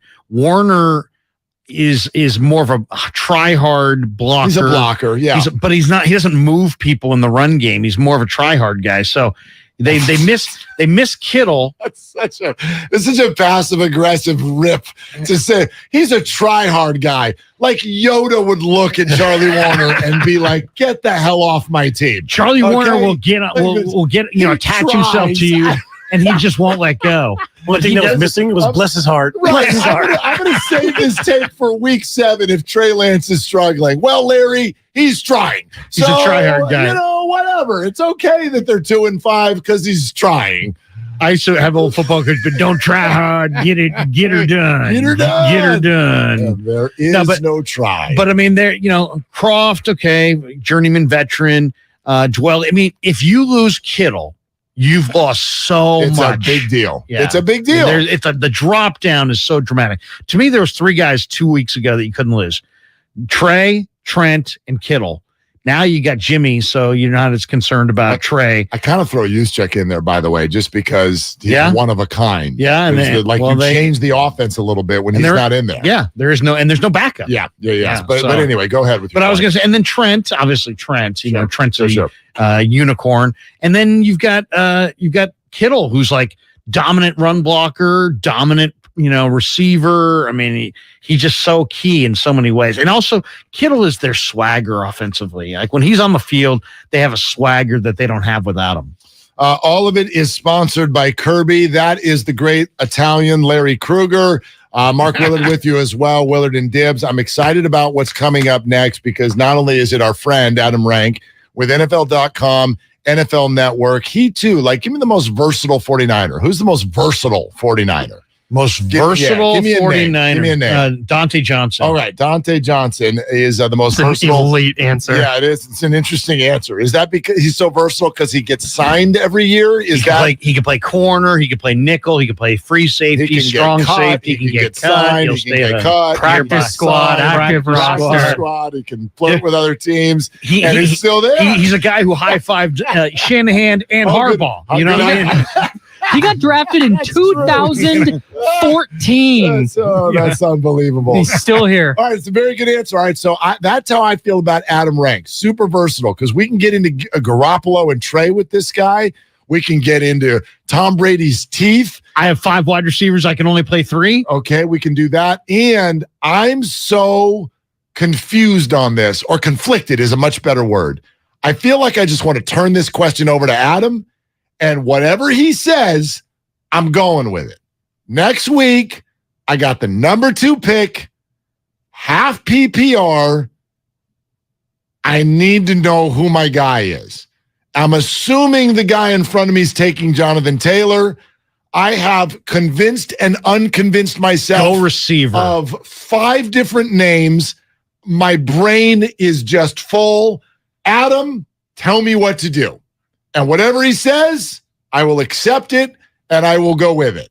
That's a good one. That's a good one. I want to know from him who's the running back if you didn't have Elijah Mitchell that you'd want fantasy-wise for the Niners. That's good as well. That's good as well. I think I want to answer that one too. So Adam Rank is coming up next on 95.7 The Game.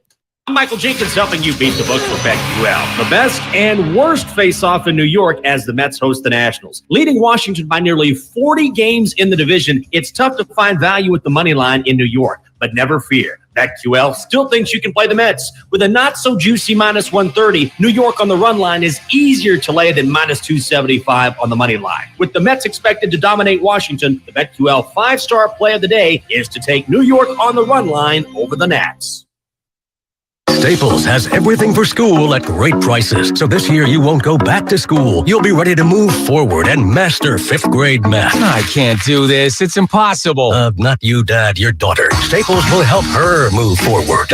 Right. Right now, Staples 1-subject notebooks are just 35 cents each. Plus, during the backpack clearance event, you'll save up to 50% on select backpacks, lunch bags, and water bottles. Staples, this year we're not going back. We're going forward to school. In-store only, ends 9/3, limit 30 on notebooks. Kirby is your driveway mechanic. They bring the shop to you with brake and tire replacements, oil changes, and so much more. Get $50 off your first oil change with code OIL50 at Kirby.com. That's CURBEE.com and use code OIL50. If you own a business, this has been a bumpy ride. From pandemic to inflation, I'm sure you could use a break. If your business has 5 or more employees and survived COVID, you may be eligible to receive a payroll tax refund of up to $26,000 per employee. The challenge is getting your hands on it. Hi, I'm Howard Mackler, and that's why I founded GetRefunds.com to cut through the red tape and get you the money. The team of tax attorneys we have put together are highly trained in this little-known payroll tax refund program. We do all the work, charge not a dime up front, and simply share a percentage of the cash that we get for you. Businesses of all types can qualify, including those that took PPP, nonprofits, and even those that had increases in sales. We have helped return over $1 billion to businesses, and we can help you too. Just go to getrefunds.com, click on Qualify Me, and answer a few questions. This payroll tax refund is only available for a limited period of time. Don't lose out on up to $26,000 per employee. Go to getrefunds.com. That's getrefunds.com. At Left Coast Buyers, we buy properties all over California. If you own a house or an apartment building and want to sell it fast at a great price, call us at 925-434-5000. We can pay cash and close in as little as 7 days. We buy properties in any condition, any price range. Do you own a property that is run down and needs thousands of dollars in repairs? Are you out of time, money, and energy? Are you looking for an easy way to get top dollar for your property and sell on your terms and timeline? Well, call Left Coast Buyers now at 925-434-5000. We buy divorce houses, inherited houses. We even buy vacant houses and abandoned houses. Do you have a tenant who hasn't paid? Are you behind on property taxes, mortgage payments, or even facing a foreclosure? Even if you're just nervous about capital gains or an upcoming recession, we've seen it all. So if you or someone you know owns a property and needs to sell, call Left Coast Buyers at 925-434-5000. That's 925-434-5000. I know you want one of the new top-rated TVs. and a low price. We can get a top-rated Samsung, LG, or Sony TV at a better deal than you found on the internet. No way. Where? At Video Only.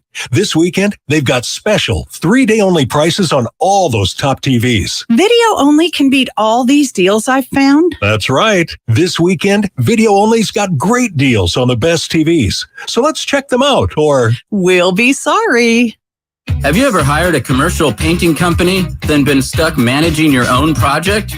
Hi, this is Matt Jesse, president of MB Jesse Painting. We know how busy you are and that you need professional painters who are actually professionals. My team has the experience, training, and credentials to get the job done. If you've been waiting for the right time to paint, this is it. Call 855-MB-JESSE today or visit us online at mbjesse.com. MB Jesse. Don't waste your time trying to sell your old car. Donate it to Cars for Kids. It's the easiest and fastest way to donate your car and get a tax deduction. Donate online at carsforkids.org. That's cars with a K. 1-877 Cars for Kids. Donate your car today. Attention veterans. If you were stationed at Camp Lejeune between 1953 and 1987, you and your family may be victims of toxic water poisoning. Cancers, birth defects, deadly illnesses have all been linked to the contaminated water. Congress is now holding the government accountable. You could be awarded financial compensation for your suffering, but you must act now. Get your free case review. Call True Law at 877-560-8555, 877-560-8555, or visit sickvets.com. That's sickvets.com. The Labor Day event from Dell Technologies is here. End the summer strong by starting up a new season of productivity. Your business upgrade begins with up to 48% off top-rated laptops, like Vostro, taking performance to the next level with 12th Gen Intel Core processors. It's time to push your growing business even further. What's next for you? Upgrade today by calling 877-ASK-DELL. That's 877-ASK-DELL. Hey, I got a question. Do you hate bending over to put on your shoes? Wish you could just put them on standing or sitting without ever having to touch them? If so, then I have the shoe for you. Introducing new hands-free Skechers Slip-ins. Footwear you don't need to touch to put on, and it's only from Skechers, the comfort technology company. With new Skechers Slip-ins, you just step in and off you go. You don't even need to lace up. And these are not your standard slip-on shoes. This is the next level slip-in technology, so it's even easier. How do Skechers Slip-ins work? Well, there's a special smooth comfort pillow in the heel that helps your foot slide right into place. And it also keeps your feet secure in heavenly comfort, which means they stay on just like a pair of laced-up sneakers, and you can even put them on with your hands full. What are you, rushing out the door with your kids? No problem. Just step in them and go. Look, we all hate bending over and struggling to put on our dirty, old, germy shoes, but now just get Skechers Slip-ins and never touch your shoes again. Find new hands-free Skechers Slip-ins for the whole family at a Skechers store, Skechers.com, or wherever stylish footwear is sold. Starting stronger starts at AutoZone, where they've got battery solutions in the form of free battery testing, free battery charging, and replacement batteries that fit your needs. That's what makes them America's #1 battery destination. Get in the zone. AutoZone.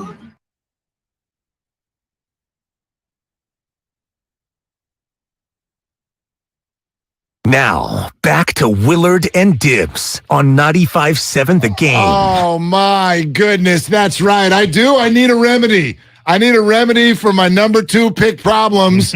I know those are first world problems, but we're going to figure it out. Larry Krueger is not only handsome and Italian. If you want to see a handsome man, my gosh, the picture that we've got up right now on YouTube of Adam Rank, YouTube, Twitch. Get over to YouTube and Twitch right now for this conversation with one of our favorites. He is NFL Network's and NFL.com's Adam Rank. Ladies and gentlemen, here he is. Hello, sir. Oh, my gosh. Thank you so much for having me. So excited to be here every time I hear the beat, the guitar riff from Remedy, even though the show Tilt from ESPN tried to ruin that song for us all. Love hearing it. Love being here. Thanks to both of you. Yeah, no, it fires all of us up, as does next week's game. And I don't know if people know this. Oh, you know what? Can I say something about that? Sure, of course. Real quick. Yeah. Do you mind? No. Our social media kid, his name's Aaron. He's a 49ers fan. Okay. And so he shows me whenever my name shows up on the 49ers Reddit. And do the 49ers fans not understand? Like, I'm a Bears fan. I do not hate the 49ers. Oh, I mean, my dad does from the 80s, but I don't hate the 49ers. Of course, I'm going to pick the Bears. I pick the Bears every week. It is not a personal thing. So I have to go back. I scared some poor kid yesterday because I was crowing about something I had written about Dameon Pierce back in June. Yeah. They're like, oh, Rank finally got one right. Where are all the other misses? So I pulled up the screen grab of myself being the only NFL Network personality who picked the 49ers to beat the Green Bay Packers last year. I'm like, here's one. Dude deleted his account. But listen, wow, I hate the 49ers. I'm picking the Bears partly because I'm a Bears fan, and I've convinced myself it's going to happen. Okay, all right. So we'll lean into the bit. Go ahead. Final score, September 11th, Soldier Field. By the way, Adam, I'll be in attendance. I'm going to this. This is the first time. Yeah, I've never been to Soldier Field before. This is going to be it. We are 9 days away from this debut. Please tell me the inside scoop. Oh my gosh, I got to figure out a way to get there now. Yeah, you do. No, yeah, I don't have a Sunday show this year, so I can probably make a few games. Okay. I think, listen, last year when these two teams hooked up, I thought it was a very close game.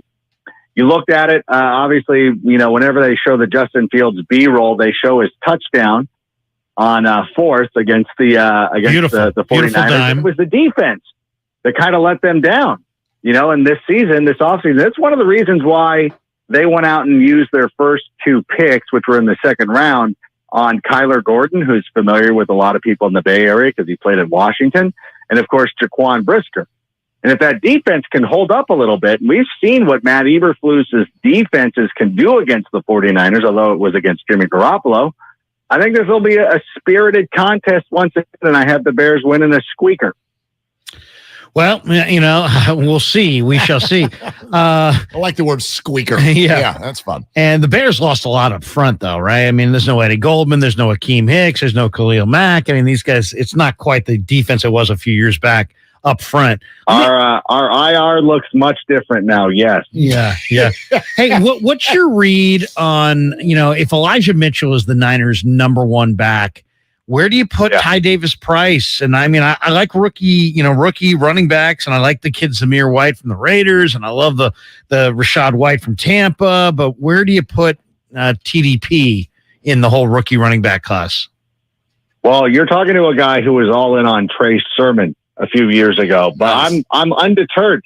I will still listen. I look at these offenses, and even though Mike McDaniel is obviously the new head coach of the Miami Dolphins, the Shanahan running scheme is going to be just that. They're going to focus on the run. And as much as everybody loves Debo and George and Brandon, I still think that this team wants to run first. And especially with Trey Lance as a starting quarterback, the best way that you can help develop these young quarterbacks, and we saw it last year in Philadelphia with Jalen Hurts, run the football, be effective, be efficient, and then let Trey do his thing where he uses a lot of play action. He can stretch the field and stuff like that. So for me, I love the rookie. I love Elijah Mitchell an awful lot. So yeah, when you're in those middle rounds, you know, I say this: rookie running backs, second year wide receivers. It's like real estate speculation. Once you get past the filling out your roster, you got your starters going, and you can start, you know, taking some risks. That's where you want to start honing in on those guys, especially you talked about Zamir White. I think that guy is going to be fantastic, and I think that's somebody that the Raiders really love. Yeah, no doubt about it. I think Josh Jacobs' stock is falling with McDaniel. When they ran him 30 times in the Hall of Fame game, I think that was the signal. That was the clue. That was the first clue. Adam Rank, NFL Network, is with us here on 95.7 The Game. And Adam, I'm gonna tease this. Don't do it yet, but I want you to swirl it around in your coffee a little bit. I already, right before you came on, I told everybody I am going to let you, because I've confused my brain with this. I'm going to let you make a pick for me in my fantasy draft next weekend. I have the number 2 pick, half point PPR.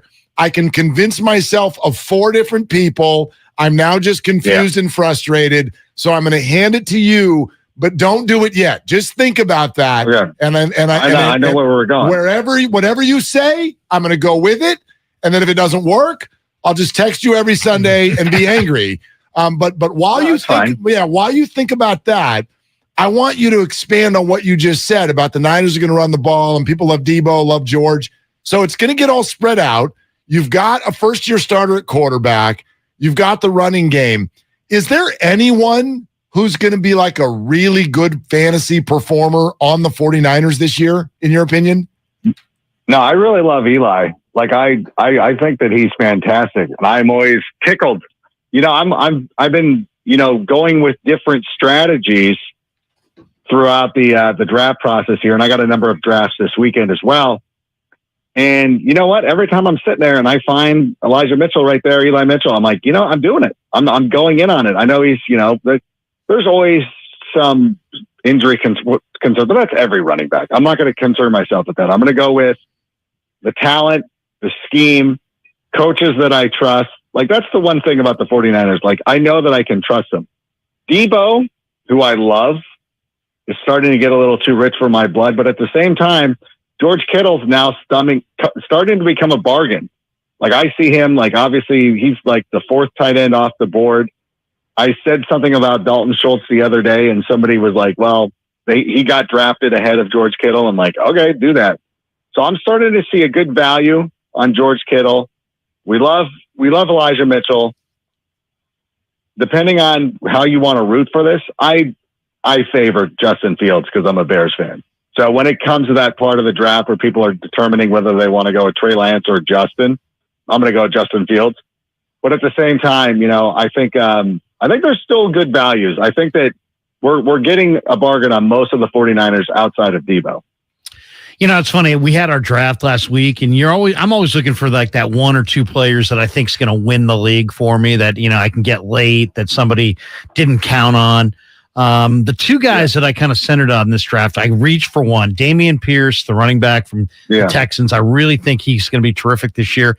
And then I'm taking a guess, looking at Green Bay, somebody's going to benefit from playing with Rodgers. I think it's Romeo Doubs, the Nevada kid.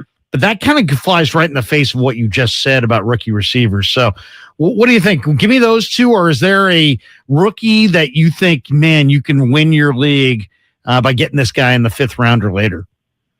I don't hate Romeo Doubs because I think that whenever you hear camp buzz on a player and then he goes out and backs it up in the games, that's something that we kind of like. You know what I'm saying? Like, if we had not heard anything about Romeo Doubs and then he went out and had a couple of pops in the preseason games, it's a little bit different as opposed to like, nope, they had been talking him up.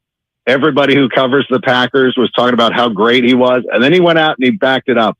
So I feel very comfortable with that one. I do like a lot of the rookies. Like Breece Hall is the first running back off the board, the first rookie running back off the board. But I really like James Cook. I really think that he's a dynamic player, and the Bills have been trying to settle their rushing attack over the last couple of days. They just can't do it. I mean, Josh Allen has been their leading rusher. And if the Bills really do have aspirations of being a Super Bowl team, your quarterback can't be your leading rusher. So I really like James Cook. And then Dameon Pierce is somebody that I'm glad you did this draft earlier because the price is getting out of hand. Like, everybody's going in. It's like a restaurant that opens, and like the first week you go in there, it's like comfortable. You're like, okay, didn't have to wait for a table. And then you go back the following week once the buzz is out and there's a line out the door. It's an hour. You can't even get bottle service. There's a lot of things going on. Right. But I also like somebody else from that Texans offense. I think Nico Collins could be one of those second-year breakout wide receivers. We love his ability. We feel like the Texans are going to be in a lot of deficit games where they have to throw the football. So that's good. And I'm also weirdly into Devonta Smith of the second-year wide receiver. I've seen people fall in love with Jalen Waddle, but I'm like, you know what? Devonta Smith, I think, has a better situation. Even with A.J. Brown there, they're going – I think that opens it up for Smith more than Tyreek Hill opens it up for Jalen Waddle. So those are some of the guys. Oh, and speaking of the Packers, Aaron Jones, love him. Although the price is starting to creep up, if you missed out on Aaron Jones, don't hesitate in taking A.J. Dillon, because to me, outside of Aaron Rodgers, the two best offensive players on that team are Dillon and Aaron Jones. Yep. And although that's coming from a Bears fan, so if you say you love Packers, we really, really have to listen. Right. You got to pay attention. Yeah. You got to pay attention. All right. Adam Rank, NFL Network. We've reached that moment. I need it. It's a half-point PPR. We're going to go ahead and assume that Jonathan Taylor is grabbed by my stupid friend who has the number 1 pick. What are you doing, or what I should say, are we doing with our number 2 overall pick this year? My hands are wrapped tightly against one another because I really want you to say something that feels right. Okay. Well, we're both, I've taken and have many shares of this player. And you know what? A lot of people have been scared off because of what happened the last couple of years, but we're going to go with Christian McCaffrey. Oh my gosh. Wow. Oh my gosh. That's it.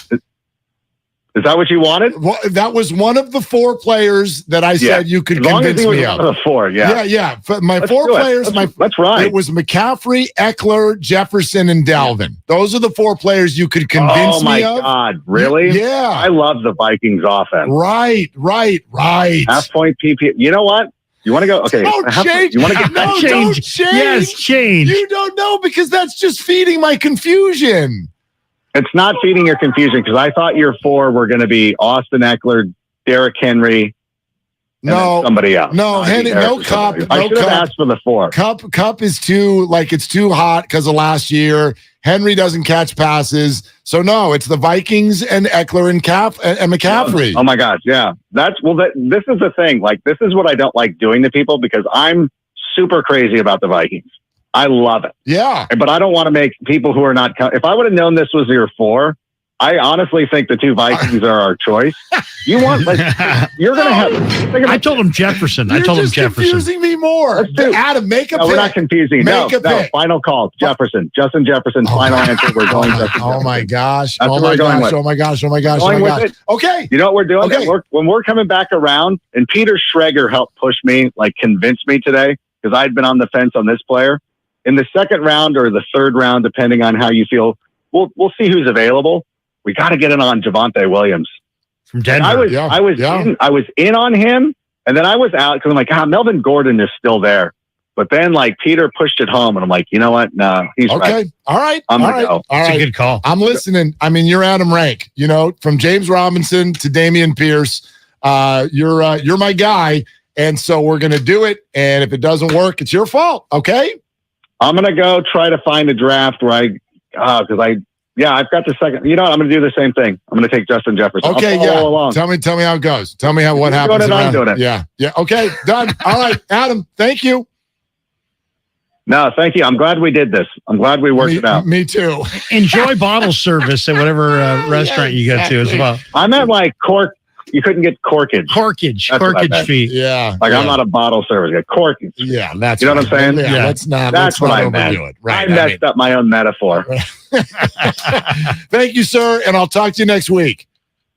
All right, that sounds amazing. All right, I can't wait. There he goes, Adam Rank. I guess he's got a Bears podcast, and I'm gonna go do his pod next Tuesday, and we're gonna talk Niners Bears for an hour or something. Yeah, so it's gonna be great. I just talked to Tom Thayer, who's on the broadcast team for the Bears, getting ready for that game next week. What did he have to say? Well, Tom Thayer's, he's always got good things to say about the Bears. They're always hopeful this time of year. Well, isn't it great? I mean, everybody's 0-0, and who the hell knows? I mean, we did that exercise yesterday where we were trying to come up with 4 teams who did not make the playoffs last year, who we think will this year. And the reason we did that is because for 32 consecutive years, it's happened. At least 4 teams who were not in the playoffs the year before made the playoffs. And it's not an easy exercise, but the fun part about it is let your mind go a little bit. Even to come up with those 4 is a struggle. And then add in, we're probably wrong. So this idea that we know the Bears are terrible and the Lions are terrible. Do you know? Do you know? No. I like to look. To me, it's if you're going to handicap that whole thing, you got to break it down as far as the rest of the division. What do you think's happening? And Green Bay's a lock to win double digits. They always win 13 or so. And then you got Detroit. By the way, I don't buy that this year. You think they backslide? I think that Green Bay and Tampa Bay are both just being shoved into the division champion circle because of their quarterbacks and their pedigree. And they may be right, but there are many reasons to question what their offensive rosters look like. There have been changes outside of the quarterback position with both of those teams, and both have other teams in the division that I'm curious about. I'm curious about the Vikings this year. I am too. I think Vikings, Detroit, and Carolina Saints. I'm curious about these teams. To me, Minnesota and Detroit and Green Bay are all better than Chicago. So I think Chicago's going to wind up in the bottom. I agree with you, but what I guess I'm saying is I'm opening my mind to the idea that like at least one or two teams this year in the NFL who we think are going to stink won't. Yeah. Oh, absolutely. Carolina to me looks really good. Carolina's got weapons. Baker's playing well. He's got a new lease on life. They get after their pass rusher. They got corners. Carolina looks good to me. That will be, I will borrow Kyle's nickname for just a moment. Allow me to be hot take Jake for 1 second. The Packers and Buccaneers. One of those two will not win the division this year. I thought you were going to say won't make the playoffs. At least, no. Well, I did too. I think that they're playoff teams just by virtue, and we've talked a lot about this. Like, I don't know how many teams in the NFC. Like, if you're one of the teams that has a good quarterback, and this is why I'm so focused and hopeful that Trey is really good, because if the 49ers get competent quarterback play, they're in. There just aren't enough good quarterbacks in the NFC. If you've got a really good quarterback, you should be in, because there's also going to be some teams that get in that are like, and just like, that's not the greatest quarterback, because how many are there? There's Brady, there's Rodgers. I guess you could put Stafford on that list. And then we immediately get to the B-level players, which is Kyler Murray and Dak Prescott and Jalen Hurts and maybe Trey Lance. And you don't know. Like, yeah, they're solid, but it's not like they've got this resume in this league. So the good quarterbacks, the really established guys, you should probably at least make the playoffs. But I just think Brady's 45. Yeah, like I mean, Brady. Stafford's hurt coming into the year. And Aaron Rodgers is lost Devontae. And he's on something. So, I mean, who knows? Like, you know what I mean? Like, he's the reigning 2-time MVP, though. Yes, he is. So, I mean, I think Rodgers is going to be just fine. I think he's going to be fine in the end, and I do think they'll make the playoffs. But do I think the Vikings are at least able to put a scare in them? Yeah. I love the new head coach for the Vikings, Kevin O'Connell. I think he's smart. Absolutely. Yeah. So, and then the division for the 49ers is a total question mark. Right. I mean, what is Arizona? I think we can eliminate Seattle. I mean, I think we can do that just by virtue of their quarterback play.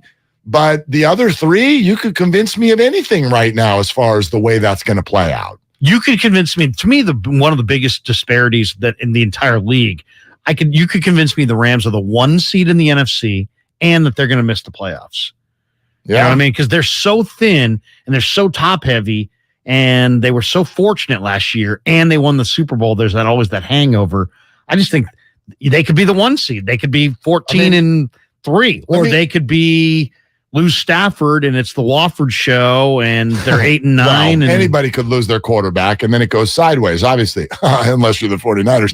But anyway, right. No, let me give you 3 NFC statements, and I'm just going to do this off the top of my head. 3 NFC statements, and you tell me if they even sound plausible, believable. If they were to happen at the end of the year, you're like, there's no chance, or yeah, I could see that. Okay. Here's number 1. The Eagles are the 1 seed. Can't see that. Can't see it. Can't see it. No chance. No chance. I mean, they're 4-0 already. They got 2 games against the Giants and 2 games against the Commanders. Can't see it because I just think that town is so, You went to the town. That's interesting. Yeah, because the city of Philadelphia, when you have a good number 2 like Minshew, and you've got a smallish quarterback who potentially could get hurt, I just think that WIP implodes, and there's so much negativity that somehow having Minshew and Hurts, and they'll debate it, and no. Okay. They won't be the 1 seed. All right. So the Eagles, and again, I'm not saying I am intrigued by them. These are not predictions. These are just like, if this happened, could you see it?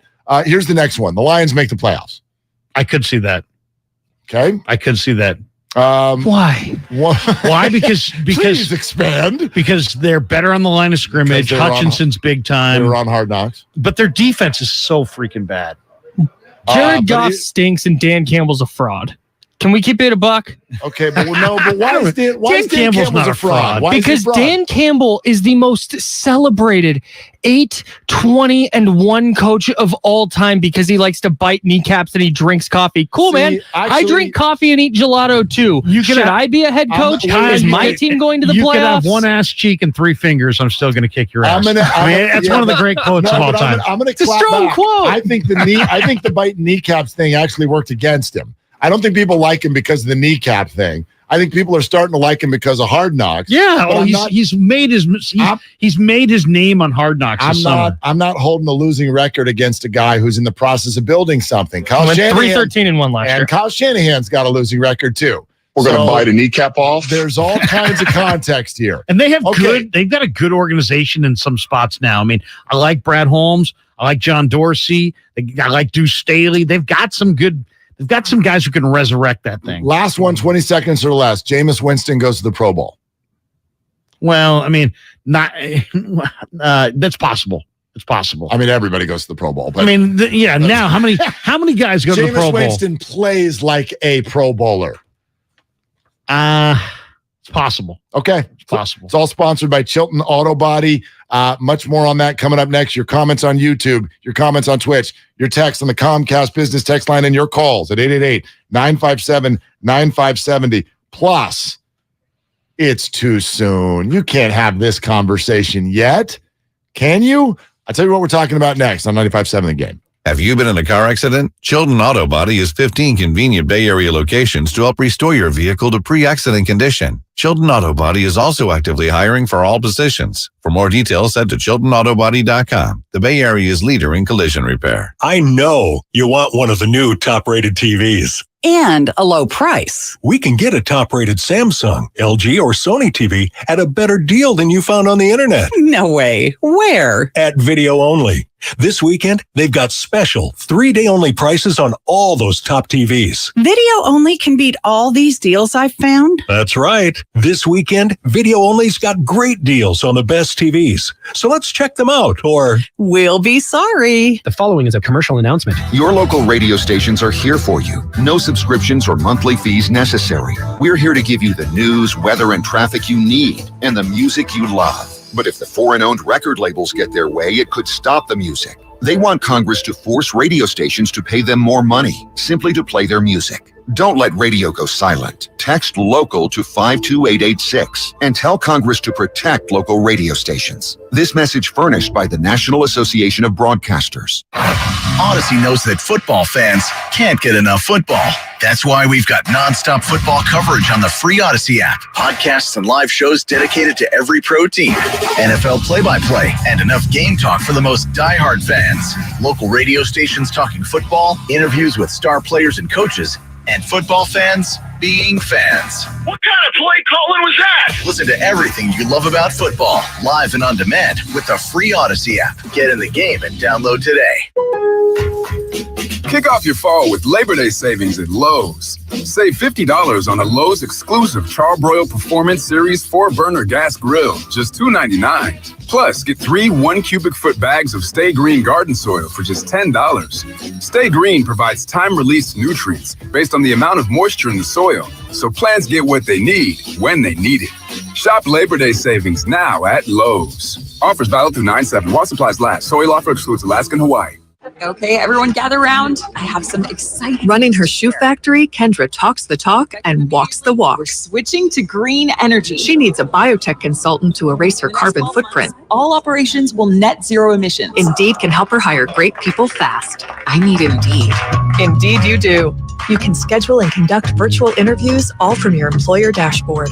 Visit Indeed.com/credit and get $75 towards your first sponsored job. Terms and conditions apply. T-Mobile believes customers deserve to get more without paying more.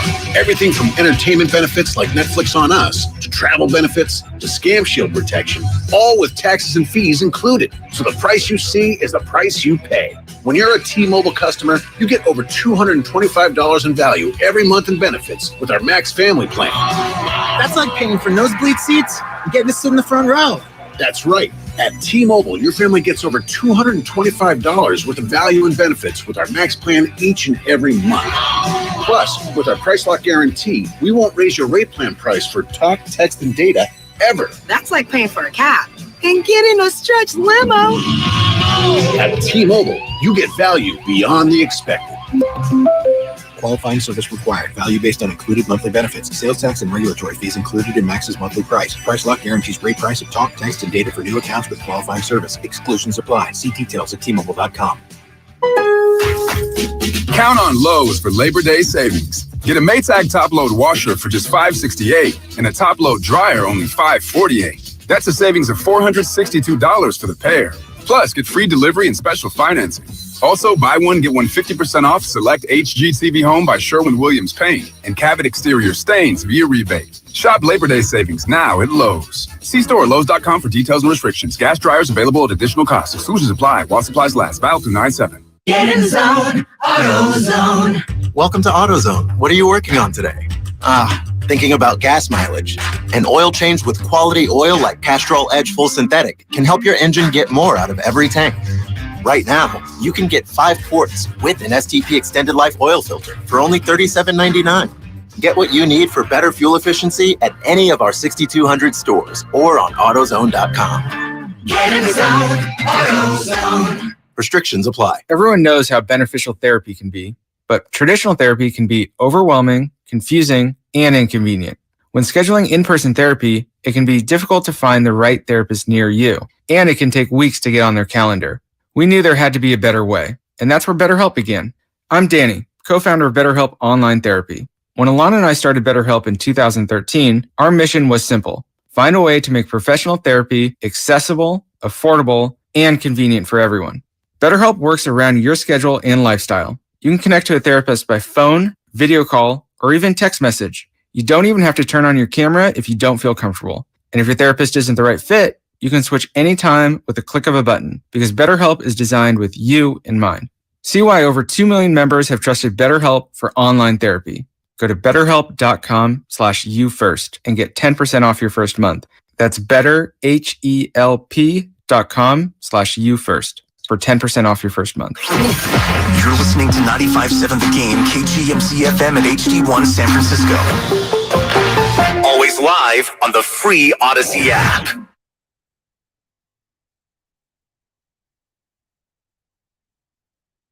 Now, back to Willard and Dibs on 95.7 The Game.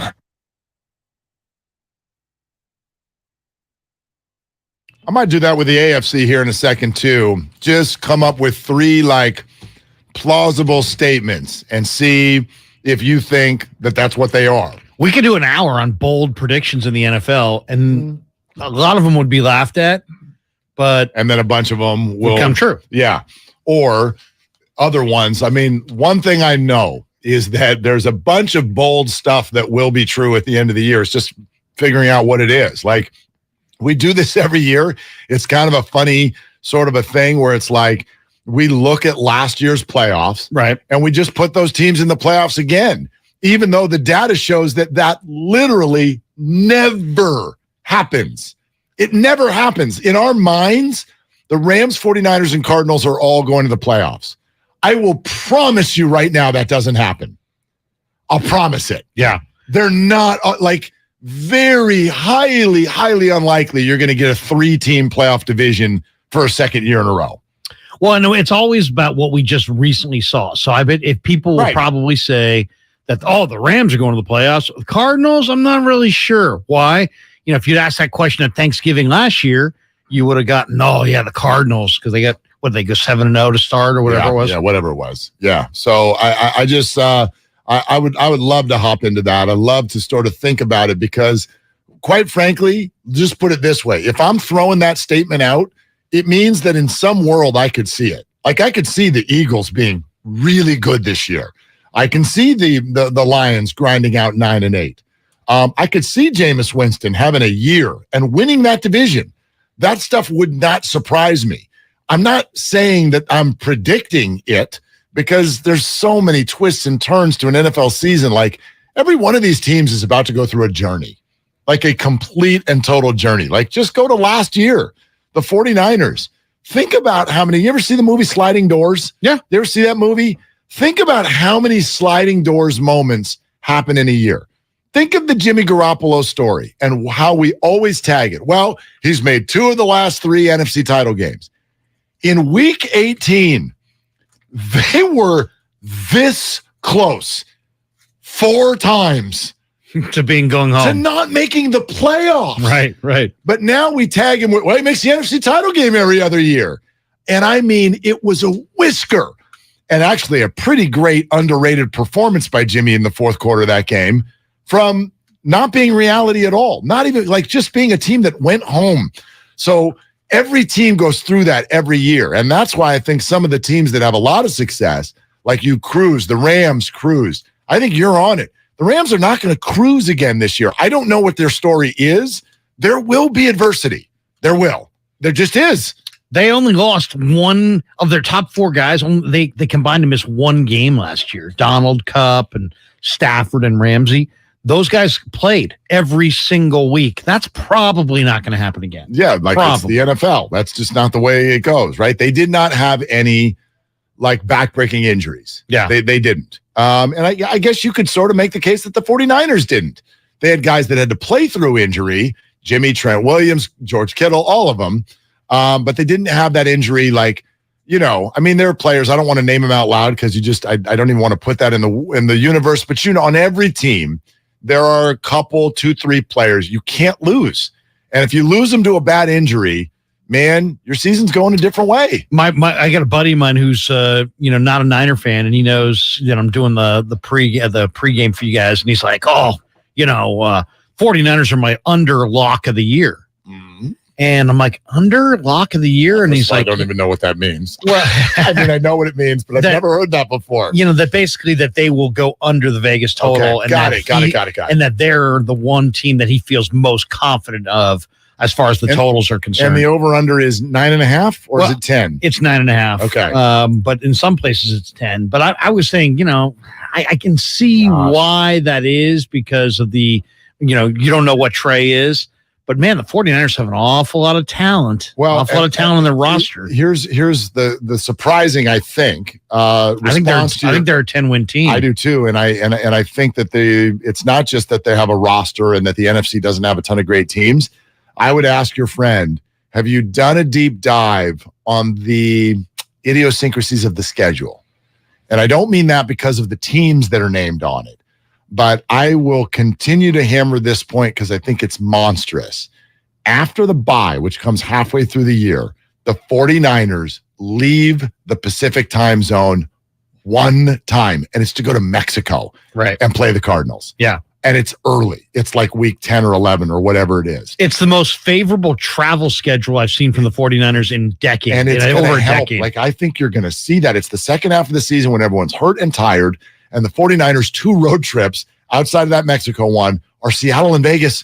And Vegas is the final week. Yeah. I mean, like, they are parked at Levi's when the home stretch is coming. That has to help this team. That's got to be worth a win or 2. Yeah, no question. And being on the West Coast, you're used to ugly travel, the opposite. Oh, you're going to travel thousands of more miles than everybody else. But this year, because they've got the AFC West, their travel is very favorable. Totally. So we'll get to those AFC questions. I have a Giants question that I really want to ask you, but let's hear from Adam in San Francisco first, one of our good callers. Hey, Adam, you're on with Willard and Krueger on 95.7 The Game. What are you doing, Adam? Driving around in Fairfield, driving over to Benicia from Fairfield right now. Perfect. Be safe. What do you got? Well, I was listening to you earlier, and I wanted to help you out with some, a fan's perspective advice as to what you should do with your number 2 pick. I just had a question. How many people are in your league? I should have mentioned that. Thank you for asking. It's a 12-team league. 12-team half-point PPR, all buddies. I want to kick them all in the face. I've known them since we were kids, and so it's very important. And I've won 3 Super Bowls in the last, I think, 6 years. They hate me. Look at that. Look at that. No, but I have a target on my back. I'm a sports radio host, and I've got range. And does the 10 or 12 matter when it comes to the second pick overall? 1,000%. Yeah, maybe. Does? Maybe. Okay. It depends on what you get. Yeah, like what's available coming back. Adam, I want to hear what you have to say. Go ahead. Well, here's the thing that, like, the number 2 pick, like in years past, it's like Derrick Henry or Christian McCaffrey is kind of a surefire bet to get that RB1 at number 2. However, you have injury concerns. It's like, Christian McCaffrey ruined my whole season last year, and I had the number 1 pick. But my suggestion would be to either take Austin Eckler or just the best available RB1 you can grab, because if you ever do draft, where you're going to pick. Do as many mock drafts as you can, unless that exhausts you. Yeah. No, Adam, I will, even though, I told Adam Rank that whatever he said I was going to go with, but then Adam hedged his own pick. Yeah, he did. He won Jefferson eventually. I have Eckler in a different league. Sometimes that factors in, because I'm like, if you put all your leagues in one guy and he gets hurt, then your whole season is ruined, and I don't want to do that. So I don't know. Jefferson could be the MVP of the league. Jefferson's an interesting. I don't hate that. The only downside for Jefferson is the presence of Thielen. That doesn't bother me at all. Doesn't bother me one bit. Really? No. Adam Thielen's been there his entire career, and he's been phenomenal. And Thielen's another year older. Like, I don't know. They've got plenty of weapons, but Jefferson is a freak. He's good. Yeah. He's good. And I know you like their offense. I like their offense. All right, we're going to circle back to that in just a second. Willard, Larry Krueger with you here on 95.7 The Game. And just a friendly reminder, it's all sponsored by Lucky California. Incredible food leads to unforgettable times. So Lucky California has the deals that pave the way to spectacular Labor Day weekend. Bone-in ribeye steaks, just $6.99 a pound in the Max Pack. Lucky California, the golden state of eating. And bringing up Labor Day, don't forget our Labor Day special lineup, right? The 49er Roundtable with Bonte and Damon and Hot Take Jake, who I'm told brought hot takes to the 49er Roundtable. You will hear that multiple times starting at 6 a.m. throughout the day, local, right here on 95.7 The Game. And right in the middle, in the thick of it, you and Lowe. That's right. Larry and Lowe. That's right. We'll be breaking it down. In fact, talk to Lowe today after the show. We'll break it all down after the show. How we're going to do it. Brand new episode of Garlic Fries and Baseball Guys dropped this morning, as well as the Giants season turns toward looking at young guys and what are you going to do in what I think is the most important offseason in recent memory. But I do have this question, because I think that this is a little bit of a snappy response from a lot of people. In other words, it sort of lacks depth and thought. I'm not saying you're wrong. What I'm saying is, when things go bad for a team, it's a little bit too Pavlovian, if you will, to just scream, fire the coach. Like we do that. We got a bad season? Fire the coach. Fire everybody. There's got to be more context and nuance to this conversation. Gabe Kapler is the reigning manager of the year, and Farhan Zaidi was called a genius every day of the week just last year, 9, 10, 11 months ago. Now, do I think they fell in love with their press clippings? Yes. Yes, I do. But are we to have the conversation already about firing these guys? I'm hearing that, for my taste, right, way too much. Okay. So I think most people would blame Farhan for this year over Gabe. And I think that's fair, because I think Gabe, even though I don't think Gabe's done a good job, I think Farhan impacted this thing more. And I think Farhan did a far worse job. Farhan didn't just, have a bad offseason. He set an expectation coming out of spring training that they were going to make big moves that they never made, and then doubled down at the trade deadline with we have the wherewithal to acquire superstar caliber player at any position, and then acquire J.D. Davis and 3 minor league arms from the Mets. So, by the way, you see what some of those minor league arms are doing? Good things. Good things. Yeah. And I like the guy that I saw, Zapucki or whatever. Zapucki actually big left-handed. But breaking ball. I like that breaking ball. I'm sort of wounded on Zapucki because when he was on the Mets, I was at that game earlier this year where the Giants scored like 48 runs in the first inning off of him. Right. And they just left him out there to die. I'm like, I can't get that memory out of my head with Zapucki. I know no one wants to hear this right now, but prediction, the Darren Ruff trade, 2 years from now, maybe even 1 year from now, you're going to be like, holy hell. That was a great trade. What a trade. Yeah. Prediction. But anyway, proceed. So Farhan, I think, is more to blame because I think he did never really verbalize publicly any real vision for this team. And I don't really feel like he had a vision for this team. And I don't think he had a real plan for this team. And then he did the worst thing you could ever do as a GM. And that's the opposite of under promise and over deliver. Yep. He over promised and under delivered. That's all agreed. So Farhan, I want to blame, but I think he should stay. Kapler, I think, deserves blame, and I think he should go. And here's why. Because I think Kapler, when you're a manager, your message has to be measured as how is it resonating with the troops? How's it resonating in the clubhouse? How does are they listening to you, or are they sounding you out? And I think that he's gotten to a point where he's being sounded out. And I don't think I really believe that. I don't have sources. Nobody's saying, oh my God, we don't listen to him. But I know enough about the Giants of being one of their biggest fans for years and years and watching as much as I watch and talking to the people I talk to. I think the culture he's established there is wrong.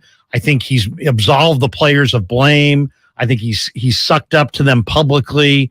I think he's lost the room. I don't think the same way Harbaugh lost the room at the end with the Niners. I think Gabe has lost the room with the Giants, and I don't think you don't think you get that back. So I would get rid of Gabe, but I would keep Farhan. And I know that's maybe not the answer you want to hear, but how I see it. I don't want to hear any answer. I want to hear your authentic answer, and that's it. I don't agree. And by the way, I don't think that will happen. I don't think you do either. I don't think either's going away. Yeah, I don't think either of them is going away. And here's actually where I would. But I do know the ownership's unhappy. Oh, no doubt. No, there's zero doubt in my mind that there is disappointment within the organization with the job that just about everybody has done, including some of the players. Like, I do think sometimes that's another snap reaction we have, which is when things don't go well, we immediately want to go to whoever's constructing a roster. And there are a bunch of players this year who played great baseball last year, and they didn't play good baseball this year. But who really underachieved this year that you didn't expect to take a backslide? Because all the veterans who had career years, I expected all of them to backslide, and they have. So I haven't really seen this much. Not this much. Did you expect Brandon Crawford to backslide this much? Did you expect Mike Yastrzemski and Lamont Wade to backslide this much? And furthermore, it's not even who and what their numbers are. What really got me this year was the way they played. They did not play what felt like a smart brand of baseball. I like, we've had conversations with Hunter Pence where he's like, baseball, to win in baseball, there are very like almost simple ways. If you've got some talent, and we can question that with the Giants, but hell, they did last year. If you've got some talent, if you make the plays you're supposed to make, catch the ball when it's hit to you, throw it to the right guy, run the bases with your mind open, Luis Gonzalez. Like, what are you doing out there? Right. There are so many times this year where you've watched Giants baseball and you're like, this is Little League.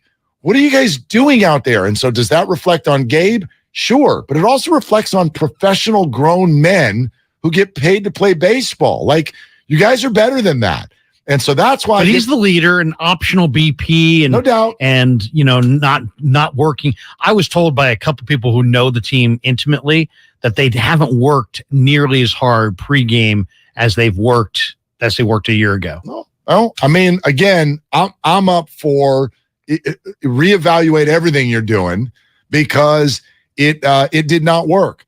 But here's my thing about Gabe Kapler. That maybe is a little bit less just A or B, yes or no. I think Bruce Bochy is going to be the last Giants manager that you all ever love. Because I don't think the job matters all that much anymore. That's what I think. So Gabe Kapler can be the manager of the year, and he can get some credit, and he deserves that. And then he can manage like he did this year, and he can get some blame, and he deserves that. But there are very, very few companies that when they are not performing, we fly right into the middle and blame that guy. We're talking about blaming management. Understand that Gabe isn't that, even though that's his name. So you're saying he's not really in control? He's not. What manager is? Joe Madden is fishing right now and he tells can't you decide who to play and who not to play, who to pinch hit, not to pinch hit. He's got a piece of this. He definitely has a piece of this. But if you all, and I think you do with what you just said, like you're pointing this season more at Farhan, if you all believe that the Giants don't have great players, what the hell was Gabe supposed to do? And I felt this way a bunch of times when he made a pitching change. And you're like, well, he's going to that guy? Who do you want him to go to? There's no relievers. You can't have Duvall throw 4 innings. And even Duvall has been like, shaky sometimes. So what move is he supposed to make? I just want to see different faces. I don't want to see Dom Leone and Tyler Rogers in high leverage situations when they're failing consistently. Right. So who do you want to see? I want to see RJ Dabovich. I want to see Cole Waits throwing 100 miles an hour. Which is not on Gabe. That's my point. That's not on Gabe. I don't know who that's on, really. He's not calling people up. Gabe's not watching Sacramento River Cats games. But he has no say in that. He's got no ability to say, Farhan, hey, look, I can't keep running these same guys out there. Get me some new guys. His voice in the room. Yeah. But maybe he is saying that. But he's not the voice in the room. So I guess my point is I think that Bruce Bochy's the last manager you're ever going to really love because he's the last manager in San Francisco that's really going to have sort of the cachet and the job that he had. Now, even he came on this show a few months ago and said, I kind of bristle at this idea. I get a bristle at this idea that I didn't use analytics. I used them all the time. So it's not like this idea of Bruce Bochy's gut was running the team at the level that we give him credit for. But I do think he was in charge.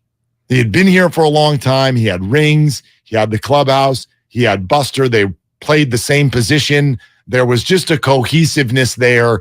And he had his relievers and they had their role and he knew exactly what was going on and he was great at pushing buttons. I don't think that exists in baseball anymore. So this idea of loving a manager for his feel, you're never going to get that again. Not in this team or any other. Do you think every manager in the big leagues is wed to analytics? Because that's what Gabe is. Gabe is wed to analytics. Each organization is a little bit more or less on that, but yes, to a degree, all. Give me the manager in baseball. Give me any team. Hell, I don't even know if I could name more than 5, which is part of the point.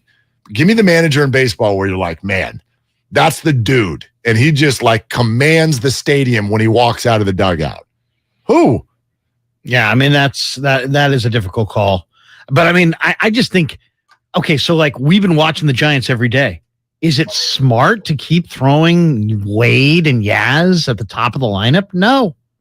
I don't even know. Do we even know if he's doing the lineup? I don't think he is. I mean, he's certainly not doing it by himself. This is also Lee Harvey Oswald. He did not act alone. Yeah.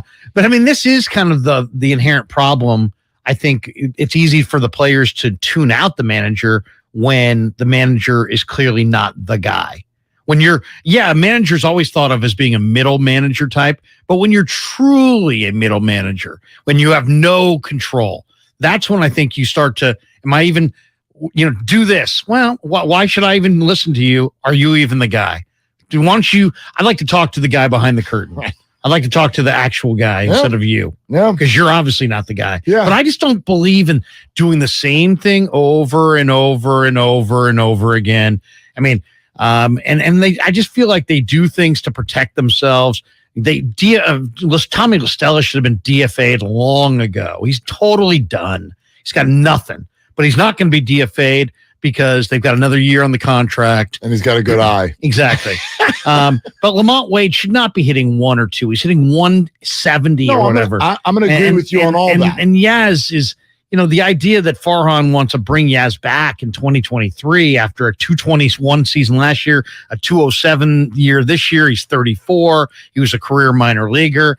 I mean, ultimately you could convince me for total regime change, but I agree with you that it's too knee-jerk for the total regime change, and I think I would stay with Farhan because I do, like you, see the depth starting to pile up in the farm system, and I see some good things happening there, and I think he has authored those good things through his lieutenants, but I think Gabe's lost the room, so I would definitely move on from Gabe. All right, some AFC questions, believable or not, and might even throw some new NFC ones in there as well. We'll do that coming up next. Wide open for your phone calls. Is that where your head is at? Are you all ready to, like the reigning manager of the year, you're ready to move on already? Take your calls on that. 888-957-9570. Keep the Comcast business text line, the YouTube and Twitch feed rolling. Thank you for being with us with Larry Krueger, Mark Willard, 95.7 The Game.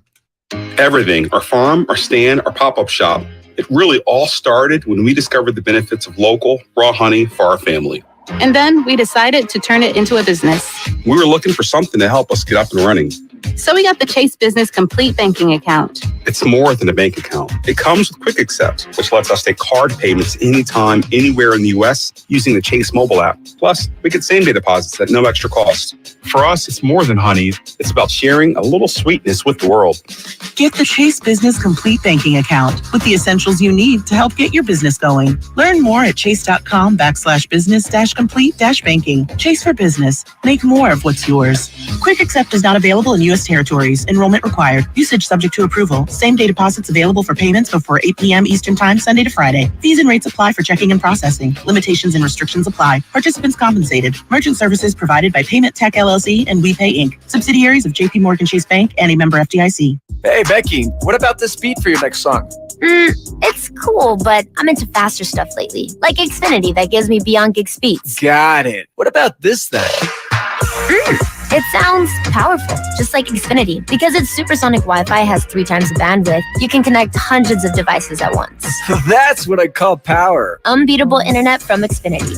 Made to do anything so you can do anything. Get the Xfinity Supersonic Bundle with unlimited gig speed internet, Wi-Fi equipment included, and a free 4K streaming box. All for $50 a month with a 2-year internet rate guarantee and no annual contract when you add Xfinity Mobile with unlimited data at regular rates. Go to Xfinity.com/gig, call 1-800-XFINITY, or visit a store today. Limited time offer. Restrictions apply. Requires paperless billing and autopay. New gigabit extra internet customers only. Taxes and fees extra and subject to change. Xfinity Mobile requires post-pay Xfinity internet. Reduced speeds after 20 gigabytes wireless usage. After 24 months, regular rates apply. Requires compatible Xfinity gateway. I know you want one of the new top-rated TVs. And a low price. We can get a top-rated Samsung, LG, or Sony TV at a better deal than you found on the internet. No way. Where? At Video Only.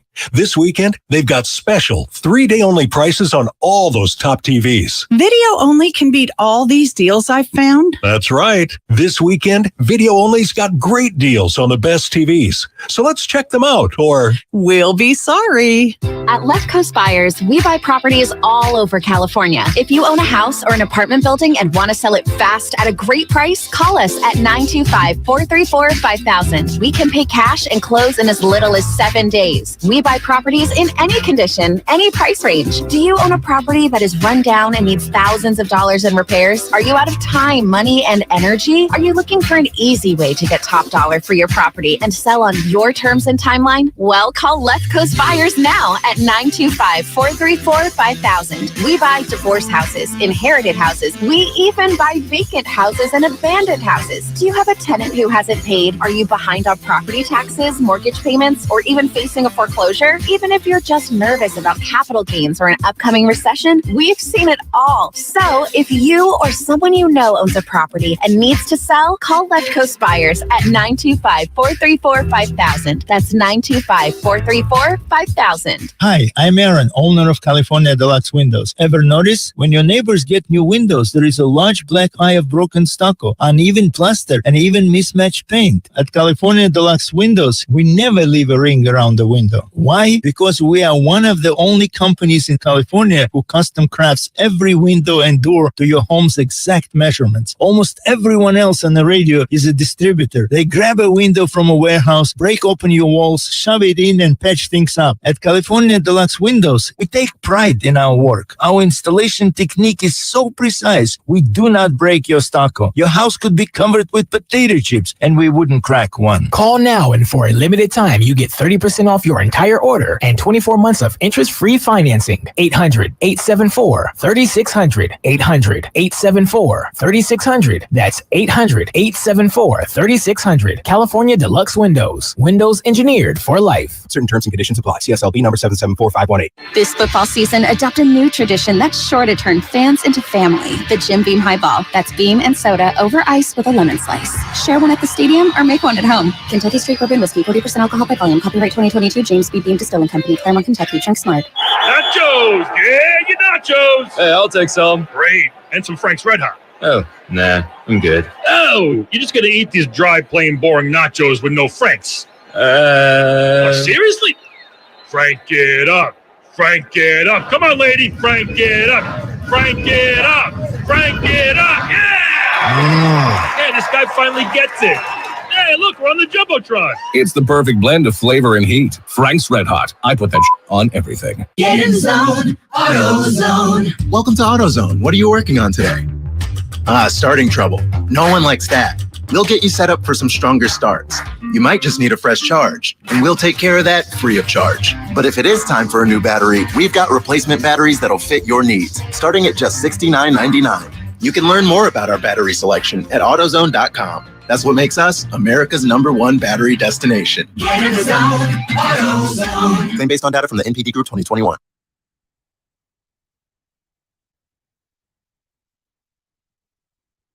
Now, back to Willard and Dibs on 95.7 The Game. Hey, before I throw some AFC questions at you, and it's Willard and Krueger, 95.7 The Game, what are you doing?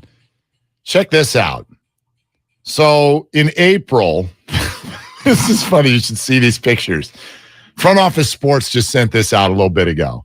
In April, Russell Wilson and Ciara bought a $25 million Colorado mansion. Most expensive single-family home sold in Denver area history. Well, what's the square footage on that thing? It's got to be like 10,000 or something. Keep going. 15? Keep going.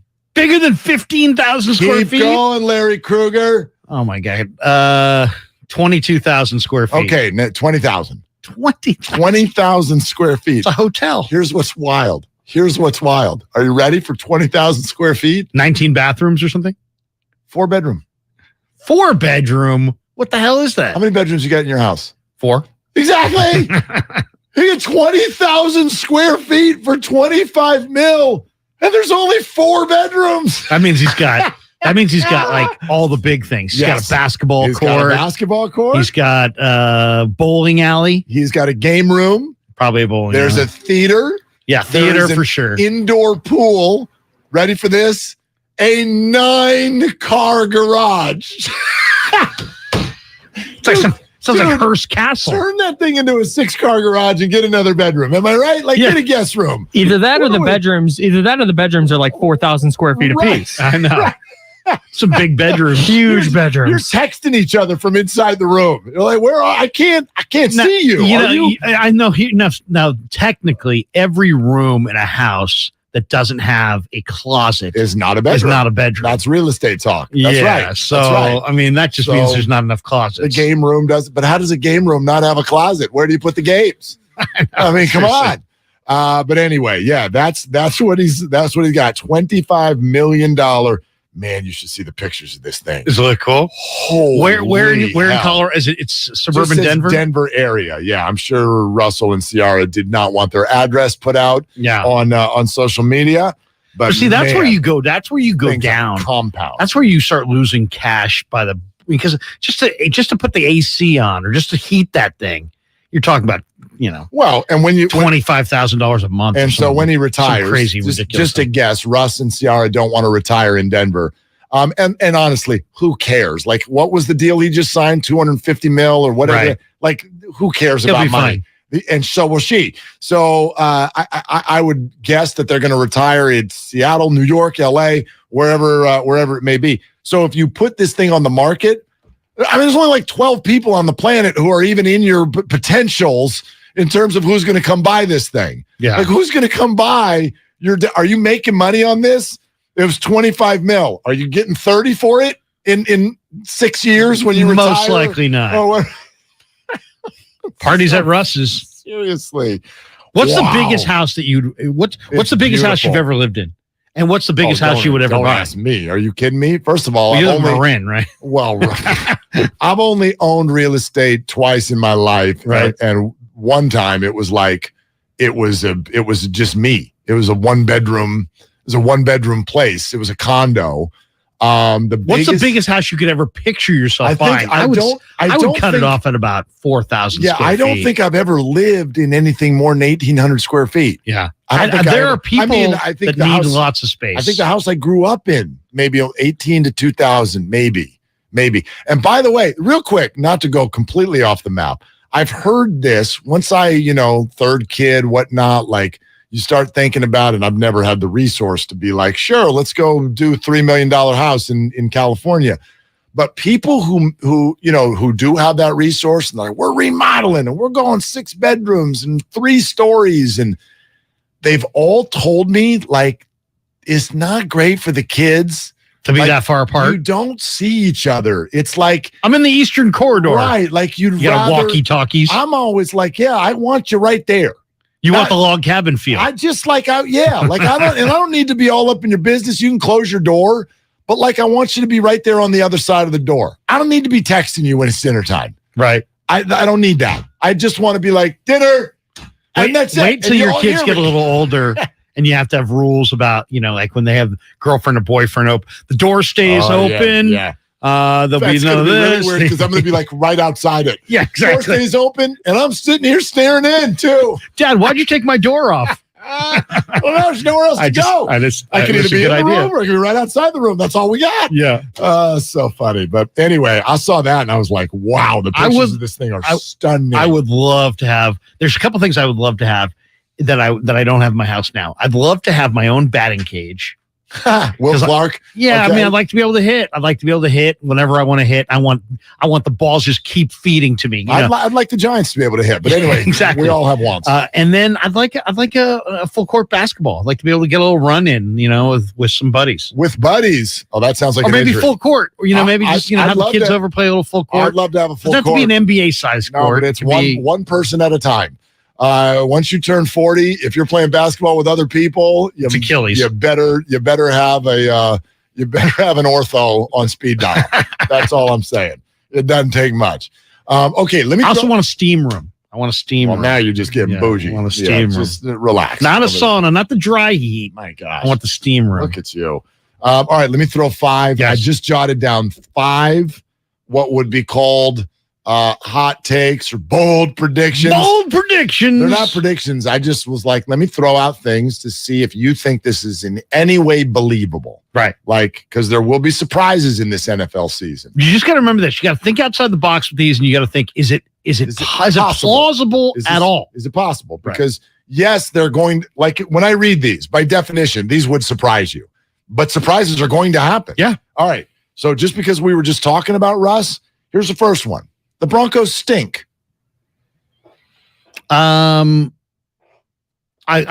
would say no, because I think there's too many. I like their weapons. I like Judy and I like Alberto, that tight end with the long name I can't pronounce. Yeah. And I like Javonte Williams, who we mentioned before, and I like Dulcich, the rookie tight end from UCLA, and I like I think don't they have Noah Fant? Or no, they traded Noah Fant. No, Fant's in Seattle. Yeah, he was in the Russ. But they have other guys at receiver. They have Cortland Sutton. Yeah, Jerry Judy. Sure. They're pretty deep at the weaponry, and now they haven't had the quarterback. They've got Surtain on the back end. So I like Denver. So yeah. But I've heard people think that Russ is not going to have success there. So that one was. Remember what the division. Also a tough division. Remember what the division looks like. So speaking of that division, yeah. All right, here's my next one. The Raiders win it.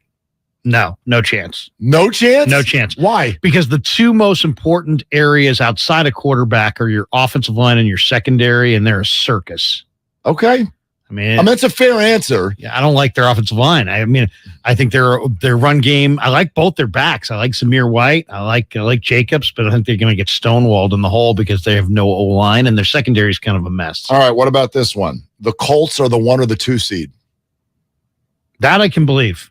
Now, I really like Chris Ballard and I really like Frank Reich. And now you got Matt Ryan there, and you got the best rusher. You've always had a really good roster outside great of that. lineman, Quentin Nelson, right? Upcoming receiver and Pittman, a defense that's always been plausible. And I like them. Look at it this way. I was shocked they didn't make the playoffs last year. Yeah, this is also mathematics.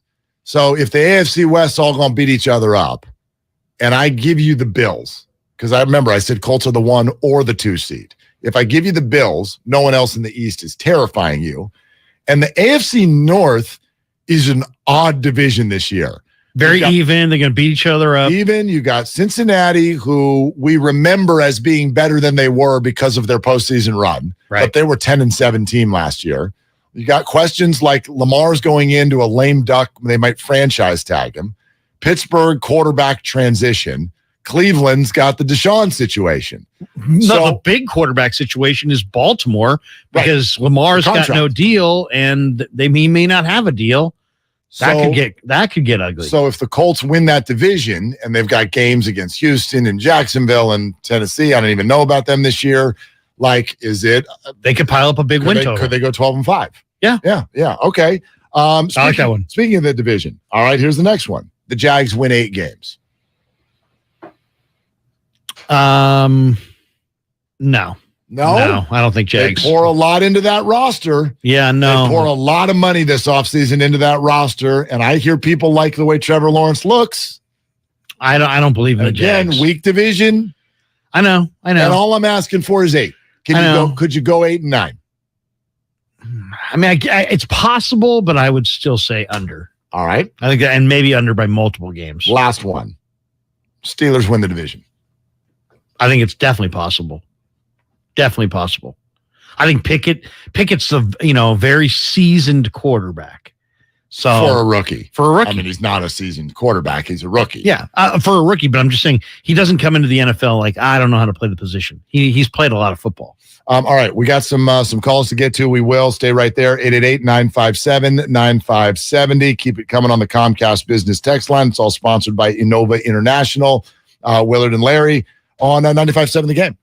Brought to you by On Deck Small Business Loans. When you own a small business, sometimes you need funds fast. So go to OnDeck.com, America's largest online small business lender. OnDeck makes it easy to apply in minutes. Apply for your loan today at OnDeck.com. Kirby is your driveway mechanic. They bring the shop to you with brake and tire replacements, oil changes, and much more. It's the ultimate convenience, easy booking, transparent pricing, on-time arrivals, and service right in your driveway. No waiting rooms and direct access to your mechanic with friendly and reliable service. No middleman or upsells. They're so sure you'll love the convenience. Take $50 off your first oil change with code OIL50 at Kirby.com. That's CURBEE.com and use code OIL50. Kirby, your driveway mechanic. Are you looking for a rewarding new career? Join the United States Postal Service and apply for roles nationwide. Serve your community with pride and receive benefits, including competitive pay and opportunities for advancement. Whether you are looking for full-time, part-time, or seasonal positions, we have options that may be perfect for you. The United States Postal Service is an equal opportunity employer. Apply now at USPS.com/careers. The Labor Day event from Dell Technologies is here. End the summer strong by starting up a new season of productivity. Your business upgrade begins with up to 48% off top-rated laptops, like Vostro, taking performance to the next level with 12th Gen Intel Core processors. It's time to push your growing business even further. What's next for you? Upgrade today by calling 877-ASK-DELL. That's 877-ASK-DELL. Venture X from Capital One is the travel card for people always asking, where next? You earn 10x miles on hotels and rental cars, and 5x miles on flights booked through Capital One Travel, and 2x miles on everything else you buy with Venture X. Plus, receive premium travel benefits like access to over 1,300 airport lounges. The Venture X card from Capital One. What's in your wallet? Terms apply. See CapitalOne.com for details. I know you want one of the new top-rated TVs. And a low price. We can get a top-rated Samsung, LG, or Sony TV at a better deal than you found on the internet. No way. Where? At Video Only. This weekend, they've got special 3-day-only prices on all those top TVs. Video Only can beat all these deals I've found? That's right. This weekend, Video Only's got great deals on the best TVs. So let's check them out, or... We'll be sorry. 1877 Cars for Kids. KARS Cars for Kids. 1877 Cars for Kids. Donate your car today. 1877 Cars for Kids. KARS Cars for Kids. 1877 Cars for Kids. Donate your car today. Donate your car today at carsforkids.org. That's cars with a K. Your car, running or not, can be picked up as soon as the next day. You'll get a maximum tax deduction and a vacation voucher. 1877 Cars for Kids. KARS Cars for Kids. 1877 Cars for Kids. Donate your car today. Now accepting donations of land, homes, buildings, or any kind of real estate. It's time to turn up your summertime fun with Twisted Tea Hard Iced Tea. Twisted Tea is a smooth, refreshing, real brewed tea with 5% alcohol. So whether you're camping, fishing, or at the beach with friends, don't forget to fill your cooler with those bright yellow cans. Twisted Tea Hard Iced Tea. Keep it twisted. Twisted Tea Brewing Company, Cincinnati, Ohio. Please drink responsibly. I'm Bob Burke, founder and chairman of Burke America Parts Group, a family of brands that includes RepairClinic.com, an appliance and HVAC parts solution company that's grown into an international brand. Before AmericanEagle.com, we partially launched a new technology platform developed by another firm. American Eagle helped take our technology to a whole new level with digital marketing, software development, and business insights into our key markets, appliances, HVAC, and outdoor power equipment, and did so both on time and on budget. AmericanEagle.com has the resources, experience, and talent needed to produce solutions. Our new technology platform, developed by AmericanEagle.com, has produced tremendous results with higher traffic, conversion, engagement, and online revenue. If you have any home repairs you need to take care of, check us out at RepairClinic.com.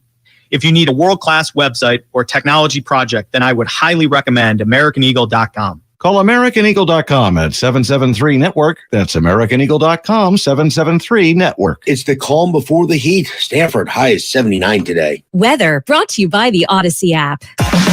Get your favorites on the free Odyssey app. Listen to local and national news stations, plus your music, sports, and podcasts for free wherever you are on the Odyssey app.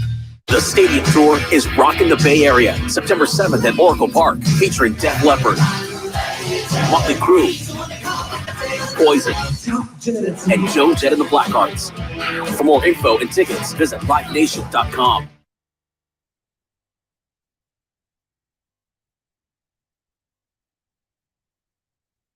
Now, back to Willard and Dibs on 95.7 The Game. Another friendly reminder that Labor Day is going to be a fun one around these parts because we're live and local from 10 to 4. Yep. Larry and Lowe, 10 to 1. And then Whitey and Styles, 1 to 4. And then surrounding all of that is going to be the 49er Roundtable with Bonte and Damon. And then the big star, Kyle Madsen, everybody with all of his hot 49er knowledge. That's going to be from 6 to 10. And then if you miss any of that, you can hear it again from 4 to 6 later on in the afternoon as we start to get you ready for week 1 in the NFL season. And I always love week 1, except for then it's week 8, 2 seconds later. I know. It's just unbelievable, isn't it? It is crazy. It's so wild. It goes What's your favorite thing to do on an NFL Sunday? Will you not get dressed? In my opinion, I've gotten to a point now where I would rather watch the red zone than the out of town game. Oh, for sure. It's the 49er game is the only thing that takes us off red zone. And I hate to say this is the parenting battle that I have. when the 49er game comes on and Red Zone channel has to go off, I have to battle with my boys to keep them in the room. They're like, we're going to go watch Red Zone on the other TV. Seriously, like that's how the Red Zone's so popular in my house. My 13-year-old be like, Dad, it's the witching hour. You know, and if you don't watch Red Zone, you don't even know what that is. Exactly. But that's like when losses become wins, and wins become losses. It's the witching hour. It's the witching hour. They do that little dance, when it's leading up to 10 a.m. Right, and it hasn't started yet, and there's that music, and they dance, and then what is it? How many hours of commercial-free football? I mean, and they finish with all the touchdowns of the day. It is. How about that? It is habitual, man. It is in their blood. No question about it. So anyway, be with us Labor Day, and then throughout the week, you and I are going to be together again on Tuesday as we start counting it down in the opener on Thursday with the Rams and the Bills, and then Trey Lance's first year as the QB1 against Chicago next Sunday, and I know you'll be handling all of the pregame duties for that. Looking forward to that. Well. Yeah. Game day from the Hilton. Yeah, absolutely. By the way, I also want to say this to Raiders fans, because you did not believe the idea that the Raiders would win the division, and therefore you did get a few text messages. Right. Just this one as an example, and it's shockingly a 510 number. Here it comes. Krueger, misspelled. You are a clown. Raiders have a better O-line than the Niners, and you are saying the Niners will win 10-plus games. I just want to say this. I don't even care if your point is right, and I don't care if your point, Larry, was right.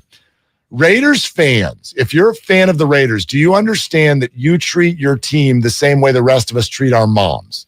Which is, in other words, I can talk about my mom. You can't talk about my mom. I can tell you all the things that frustrate me about my mom. Right? And I love my mom, but everybody's mom, like, oh, Mom, really? Like, do I have to bring a jacket?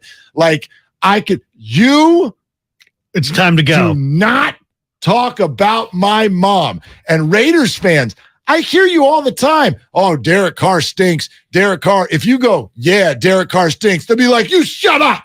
You don't tell me Derek Carr stinks. I said Derek Carr stinks. Right. You're crazy. You're all crazy about this. They're not your kid. They're your football team. It's weird. I know. You're all weird. I love you. Is there any, what's the team that you would, if you had to, if I said, Mark, you have to paint your face. You have to paint your face. Is it for Cal Poly? You looked good last night, by the way. I didn't even know that they played. Yeah. Is it okay, Niners, Warriors, Giants? I mean, that's always so tough. I mean, I'm just not a face paint guy. No, neither am I. Gosh, that's hard. You had to face paint. So prior to 2010, I would have answered that as Giants. And the reason, though, there was a specific reason for it. I grew up when they were terrible. I grew up while the 49ers won the Super Bowl every other year. So that desire to see them win. I mean, I had 5 49er championships before I could get a drink. Okay. Right. So there was no, just that need. The hunger wasn't there. No, because it was there all the time. The Giants, terrible. They finally make the World Series and the world starts shaking and we all have to go home. And then in 2002, I got a credential around my neck and the Giants are 5 outs away and that falls apart. And so that was painful. The desire to see them do it was so intense that's what it was. That's what it was. And then they won 3 in 5 years. And I sort of in the most unlikely of ways. And really. And as soon as that's happening, the Warriors start doing it too and get who is now the most epic athlete in the history of our market, who's still here. And I just feel like, I don't know, Larry, I'm just so content. Exactly.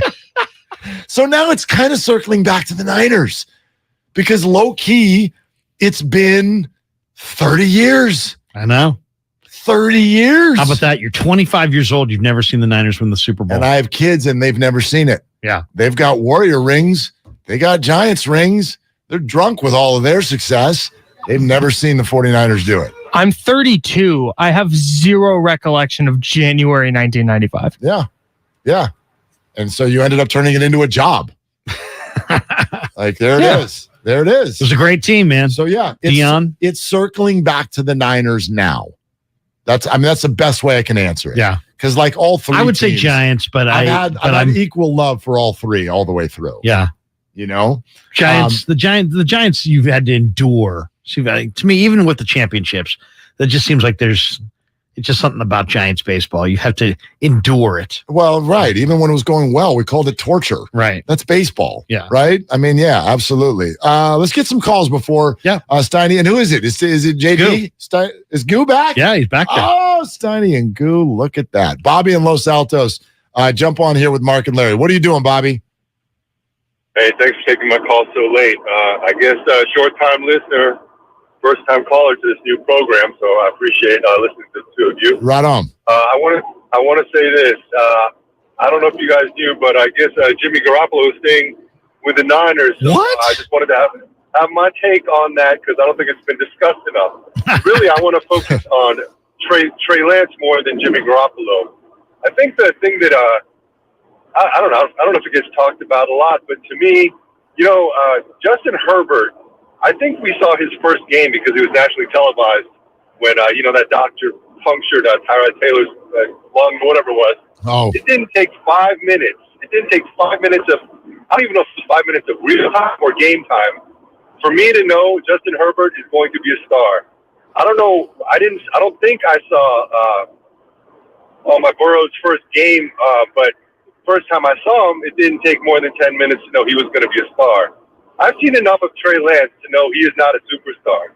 He may well become a top 5 quarterback at some point, and he may mature into a great quarterback. But the stars, immediately, Mahomes, like I said, Herbert and Burrow, you just knew within 5 minutes. So I don't understand what the anger is about them getting Garoppolo.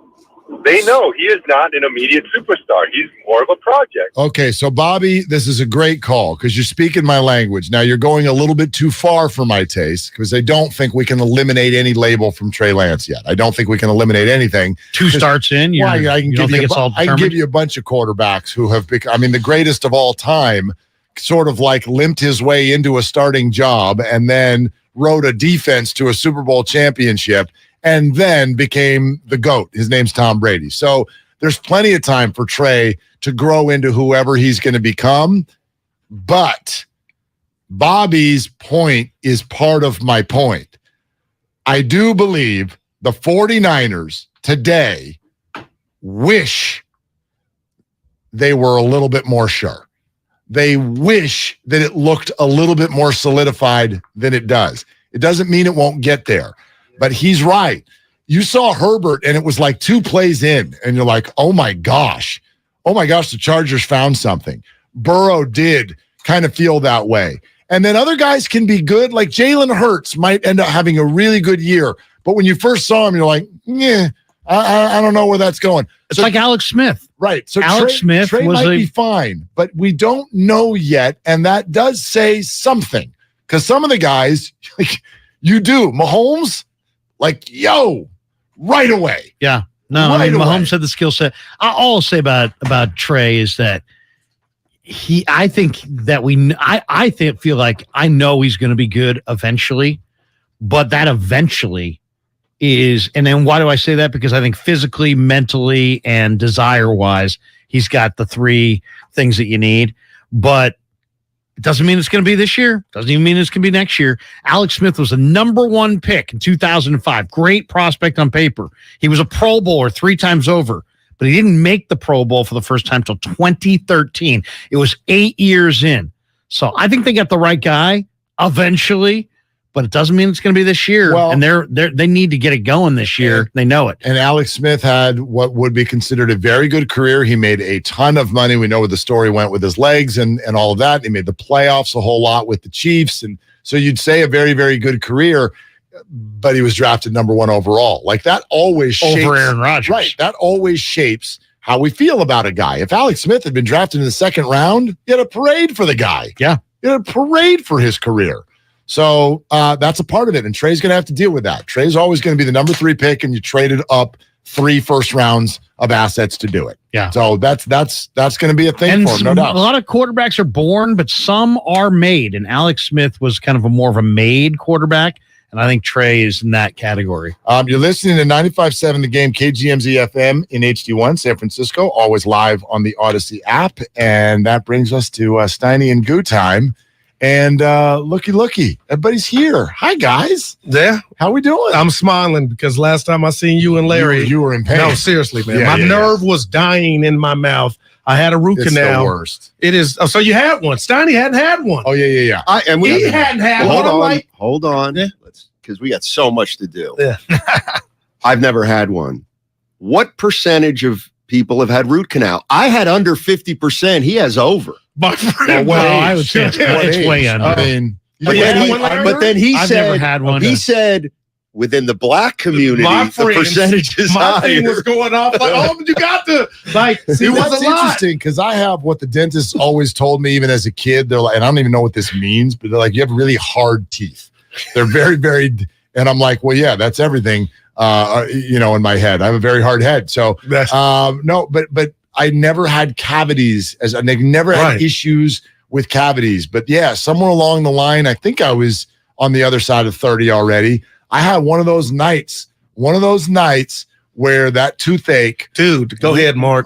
And you had pain is awful. It's the worst. I had gum pain, but it's twice as hard as you the had tooth face pain. I had all of it. It was on. Go ahead. I had one of these nights. And I had to call my cousin at his home because he's a dentist, and he had to over the phone get some pain meds because it was like one of these things where everybody gets cold sensitivity one time. Yes. So this went the opposite way, where the only thing that would make it stop hurting was intense colds. So I'm mouth washing with ice water. You had approximately 45 seconds, and I would be like, wash mouth, make it stop hurting, and try to fall asleep. You got about a minute. And if you don't fall asleep in a minute, unbelievable throbbing pain again. And I did that all night until about 4 in the morning, and then we got it taken care of the next day. It's Krueger. brutal, bro. I told Steiny and I told Ratto this. No matter, you could set me on the corner of Battery Street and I'll just watch cars go by. But the fact I don't have that pain in my mouth, You're it's so happy. incredible. In the last 2 days of the family vacation in Vegas, true story, I could not sleep because the pain was overbearing. And I've been in a near fatal car accident and absorbed a bunch of stuff. This was the worst. Brother, I feel you. Incredible pain. What did you do for it? You take Oragel, warm hearts, and salt water. That didn't work. It just talked to me. And then Saturday, I was coming from Walnut Creek, Steiny. I didn't tell you this. And I think I cried. It comes at the most inopportune time. And I had to pull over. Like, what is happening to me? And ask me how I cracked the tooth, because that's how it started. Oh, that's how it started. This is welcome to 50. Oh, so you have an exposed nerve is what you had. Sneezing. I sneezed in traffic and I felt something, but didn't think it was a big deal. But that's when I cracked my tooth. Dennis said, oh, it's not a big crack. You're good. But that's the air was getting in and the whole nerve started to rot away. Who was the guy who got hurt when he sneezed? He hurt his back. Oh, no, that happens all the time. Yeah. Someone's in the shower and they sneeze, they go down. This the game? 5 weeks. Oh, yeah. I feel like we're bonded. That's some pain. I've been there. I was telling Mark this morning, I pulled a calf muscle in bed. Oh my goodness. Oh, my God. I mean, I was like... Grab my foot. Not because it was a tuck sheet, right? No. Who knows? You could have avoided that with a no tuck with the sheets. That Seinfeld was. I do. Yeah, the tight tuck of the bed. No, I'm out. Yeah. Anybody else sleep with like half a leg always out from under the covers? That's me. I'll do that. No, I'll do that. That's based on temperature. That's also, that's also a lot, struggling with commitment, I think. Also. No doubt. And if you turn over, then you've got to put the other leg out. If you start sleeping with someone and you see that they're one leg in, one leg out, you're like, we better get this person's got Did you get your other leg in here? Well, I'm glad you're feeling better. That's it's incredible. It is. I cannot have a bad day ever again in my life. And I mean that. Have you ever had sciatica pain though? No. Parents have. You know what? And had surgery. I'm not sure. That was freaking awful. I'm not sure. It's like that Leads comes to to your neuropathy, back too. and kind of. Yeah. So we were selling our house, and the so the old right realtor now, but came I was over. just thinking the same thing. I had two little kids. I I had two babies, right? And the realtor calls. Oh, we got somebody to come look at the house. This is years and years ago. And I'm like, great. So I walk out, and every freaking toy that we owned was everywhere, right? And people are going to come. So I'm picking stuff up as fast as I can. All of a sudden, I'm like, oh my God, man! I've just had the worst pain shooting up from my heel. And it was awful. Man, I did radio shows where I'm bent halfway over. I mean, it was you could not get. They say it's real. Goo, I'll tell you where I just felt you the most though is when you just said like right now you could sit out on a street corner and watch cars go by and be happy. No, for real. So I get migraine headaches. Ooh. And I've often said this to people. If I could bottle up the feeling you get when the migraine goes away, I could sell it for $1 million. I'd buy it. It is the most euphoric feeling in the history of life. When the migraine goes away, I'm like, I could run 20 miles right now. I could run through a wall right now. Do you want me to cook 8 meals for the rest of the week right now? I'm like, gosh, I wish we could just bottle that up. We take it for granted, man. Everybody gets them different too. Like when I get a migraine, it's like I can't read. Like I can't. You gotta turn the lights out. Well, no, I can't look at the words. I can see everything but what I'm looking at, kind of a thing. It's just, it's awful. All right, so now that we're all done, let's try to address the younger crowd. Dr. Dina Dale, line one. You can't even say that. The kids won't know what you mean. Dr. Dina Susan Steinerman or what was her name? That's an old reference. Larry. That's an old reference. We don't know. We heard. I got to do this for Steiny. When he was out, they were doing the impersonations of Bochy. I tuned in for a little bit, but the impersonation here at this station is now owned by you with your Dr. Phil. Can you give Steiny and the listeners just a little Dr. Phil before we do our show on this Good Payday Friday? Okay, so I met Dr. Phil, right? So I was sitting there. I met Dr. Phil. And then all of a sudden I walked, he did some show on people who were fat and couldn't lose weight. So he's like, but it was killing me how he was talking down to people. He's like, you're a disgusting fat pig. That's a force. You gotta back away from the table. That's a four. It's not about what you're eating. It's about where you're sitting. Oh my God, he's got it. You gotta back away from the table. You're a disgusting fat pig. Dude, I said, why can he say that? Why can he say that to people? Nobody can say that. Look at him. By the way, this has hit me a certain way too, because I just last week watched the Manti Te'o doc. Have you watched the Manti Te'o? I watched it. Really Dr. Phil is in the Manti Te'o doc. I gotta watch it. You gotta watch it. Doctor's in there. Yeah, he's in there talking about the that's Naya or whatever, the crazy person who launched this whole thing. He had Naya on the show and psychoanalyzed this person. And now you're hitting me because I was just watching this last weekend. You nailed that. What'd you think of that? The doc? Yeah. It's fantastic. It's pretty good. And a lot of stuff. So still a little complicated, but much more clear still now. Complicated. Like the only thing you'll come out of it, the only criticism, if that's the right word, the only question you would have for Manti, like the number one thing you feel is sympathy. And I also felt really bad just kind of being in sports radio, which I'll address in just a second. But you definitely could still walk away and go, okay, my guy, how did we get through a 1.5 year relationship with a person you've never actually met? That's a question. And so whatever's going on psychologically there that leads someone down that road is kind of a separate issue. However, he was a complete victim. And what really struck me about our society is that, because I was on sports radio when this all went down, and I laughed at him. Well, I didn't say anything back then or anything that I regret. But what struck me was, even in that job, how much I learned from watching the doc, which meant to me that when it was all going down and it was a hot topic, we were all there to laugh and ask questions. We didn't give a damn, though. Wow. And then when the truth came out, we were already gone. That's what we do, though. Yeah. We were already gone, and we were never there for that. And I felt terrible about that. Like I got a lesson out of that. I'm like, we should know this because we knew that. How come I don't know this story? That's what we already? do, man. Yeah. I seem to remember, maybe you guys might say, well, no kidding.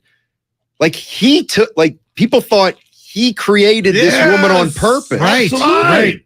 Yeah. Absolutely. He did not. Right. And that's why social media was apologizing to him. He was a complete victim. Wow. A complete and total victim. And the Naya, whoever this person was, they need to be, or how are no criminal charges on that person? Wow. Sociopath. Man. I mean, a sociopath. Had the people, I've heard people talk about this like I've seen it, had the people calling him, like, how are you maestroing this? I mean, the whole thing. And then when she, because it's when she does the voice, because remember when they went through the whole voice thing of like, how did you get this girl on you're a man at the time. How did you get this girl on the phone with Manti? And they're like, it's a 1 in bajillion chance that he's able to do the voice. Amazing. And then he goes in the other room and does the voice. And you're like, whoa. Like it totally sounds like a woman's voice. Right. Like it's just the wildest story. It's the wildest story. Man. There's a lot of good sports docs. I was watching the you guys seen the Malice in the Palace one? Yeah. Oh yeah. Yes. That's a damn good doc. That is a good one. Hard Knocks right now is really good. We talked about it yesterday. You know, Hard Knocks is good. If you like, when does that air? Thursday? No, it's like the episode's almost just over. out. Oh, Yeah, you just go through I've them only now. watched 2, but I think it's 4 are out. 4 are done. Yeah. I think there's one to go. I felt bad when I was watching. I was telling Larry this yesterday. I felt bad because and sort of loosely this ended up in a 49er realm. But I watched episode 2 the day after Cutdown Day. Episode 2 happens to be when they're profiling the Lions' backup quarterback, David Blau. And he's got this Olympic wife, and they do sports together, and they're an awesome couple and support one another and everything. And they sort of spotlight Blau, and they get to the first preseason game, and he gets his shot at the end of the game. It's the fourth quarter. It's a tight game. He's got they've got the lead in the ball. Go get him. And he gets out there for a shotgun snap, hike, and ball just drops the damn ball. Falcons recover, go win the game. And there's this whole thing where you're looking at him and you can tell he knows. He's just like, that was not good for my job security. But I'm literally watching this knowing that 24 hours ago, you did get cut, and you got replaced by Nate Sudfeld, who they're going to acquire. And that play had something to do with it. It was weird to watch it, knowing the way it actually all played out. So anyway, this is very good. Well, today I was just thinking about this, about the whole week, because Monday's when the news came down. Monday, actually. Oh, the Jimmy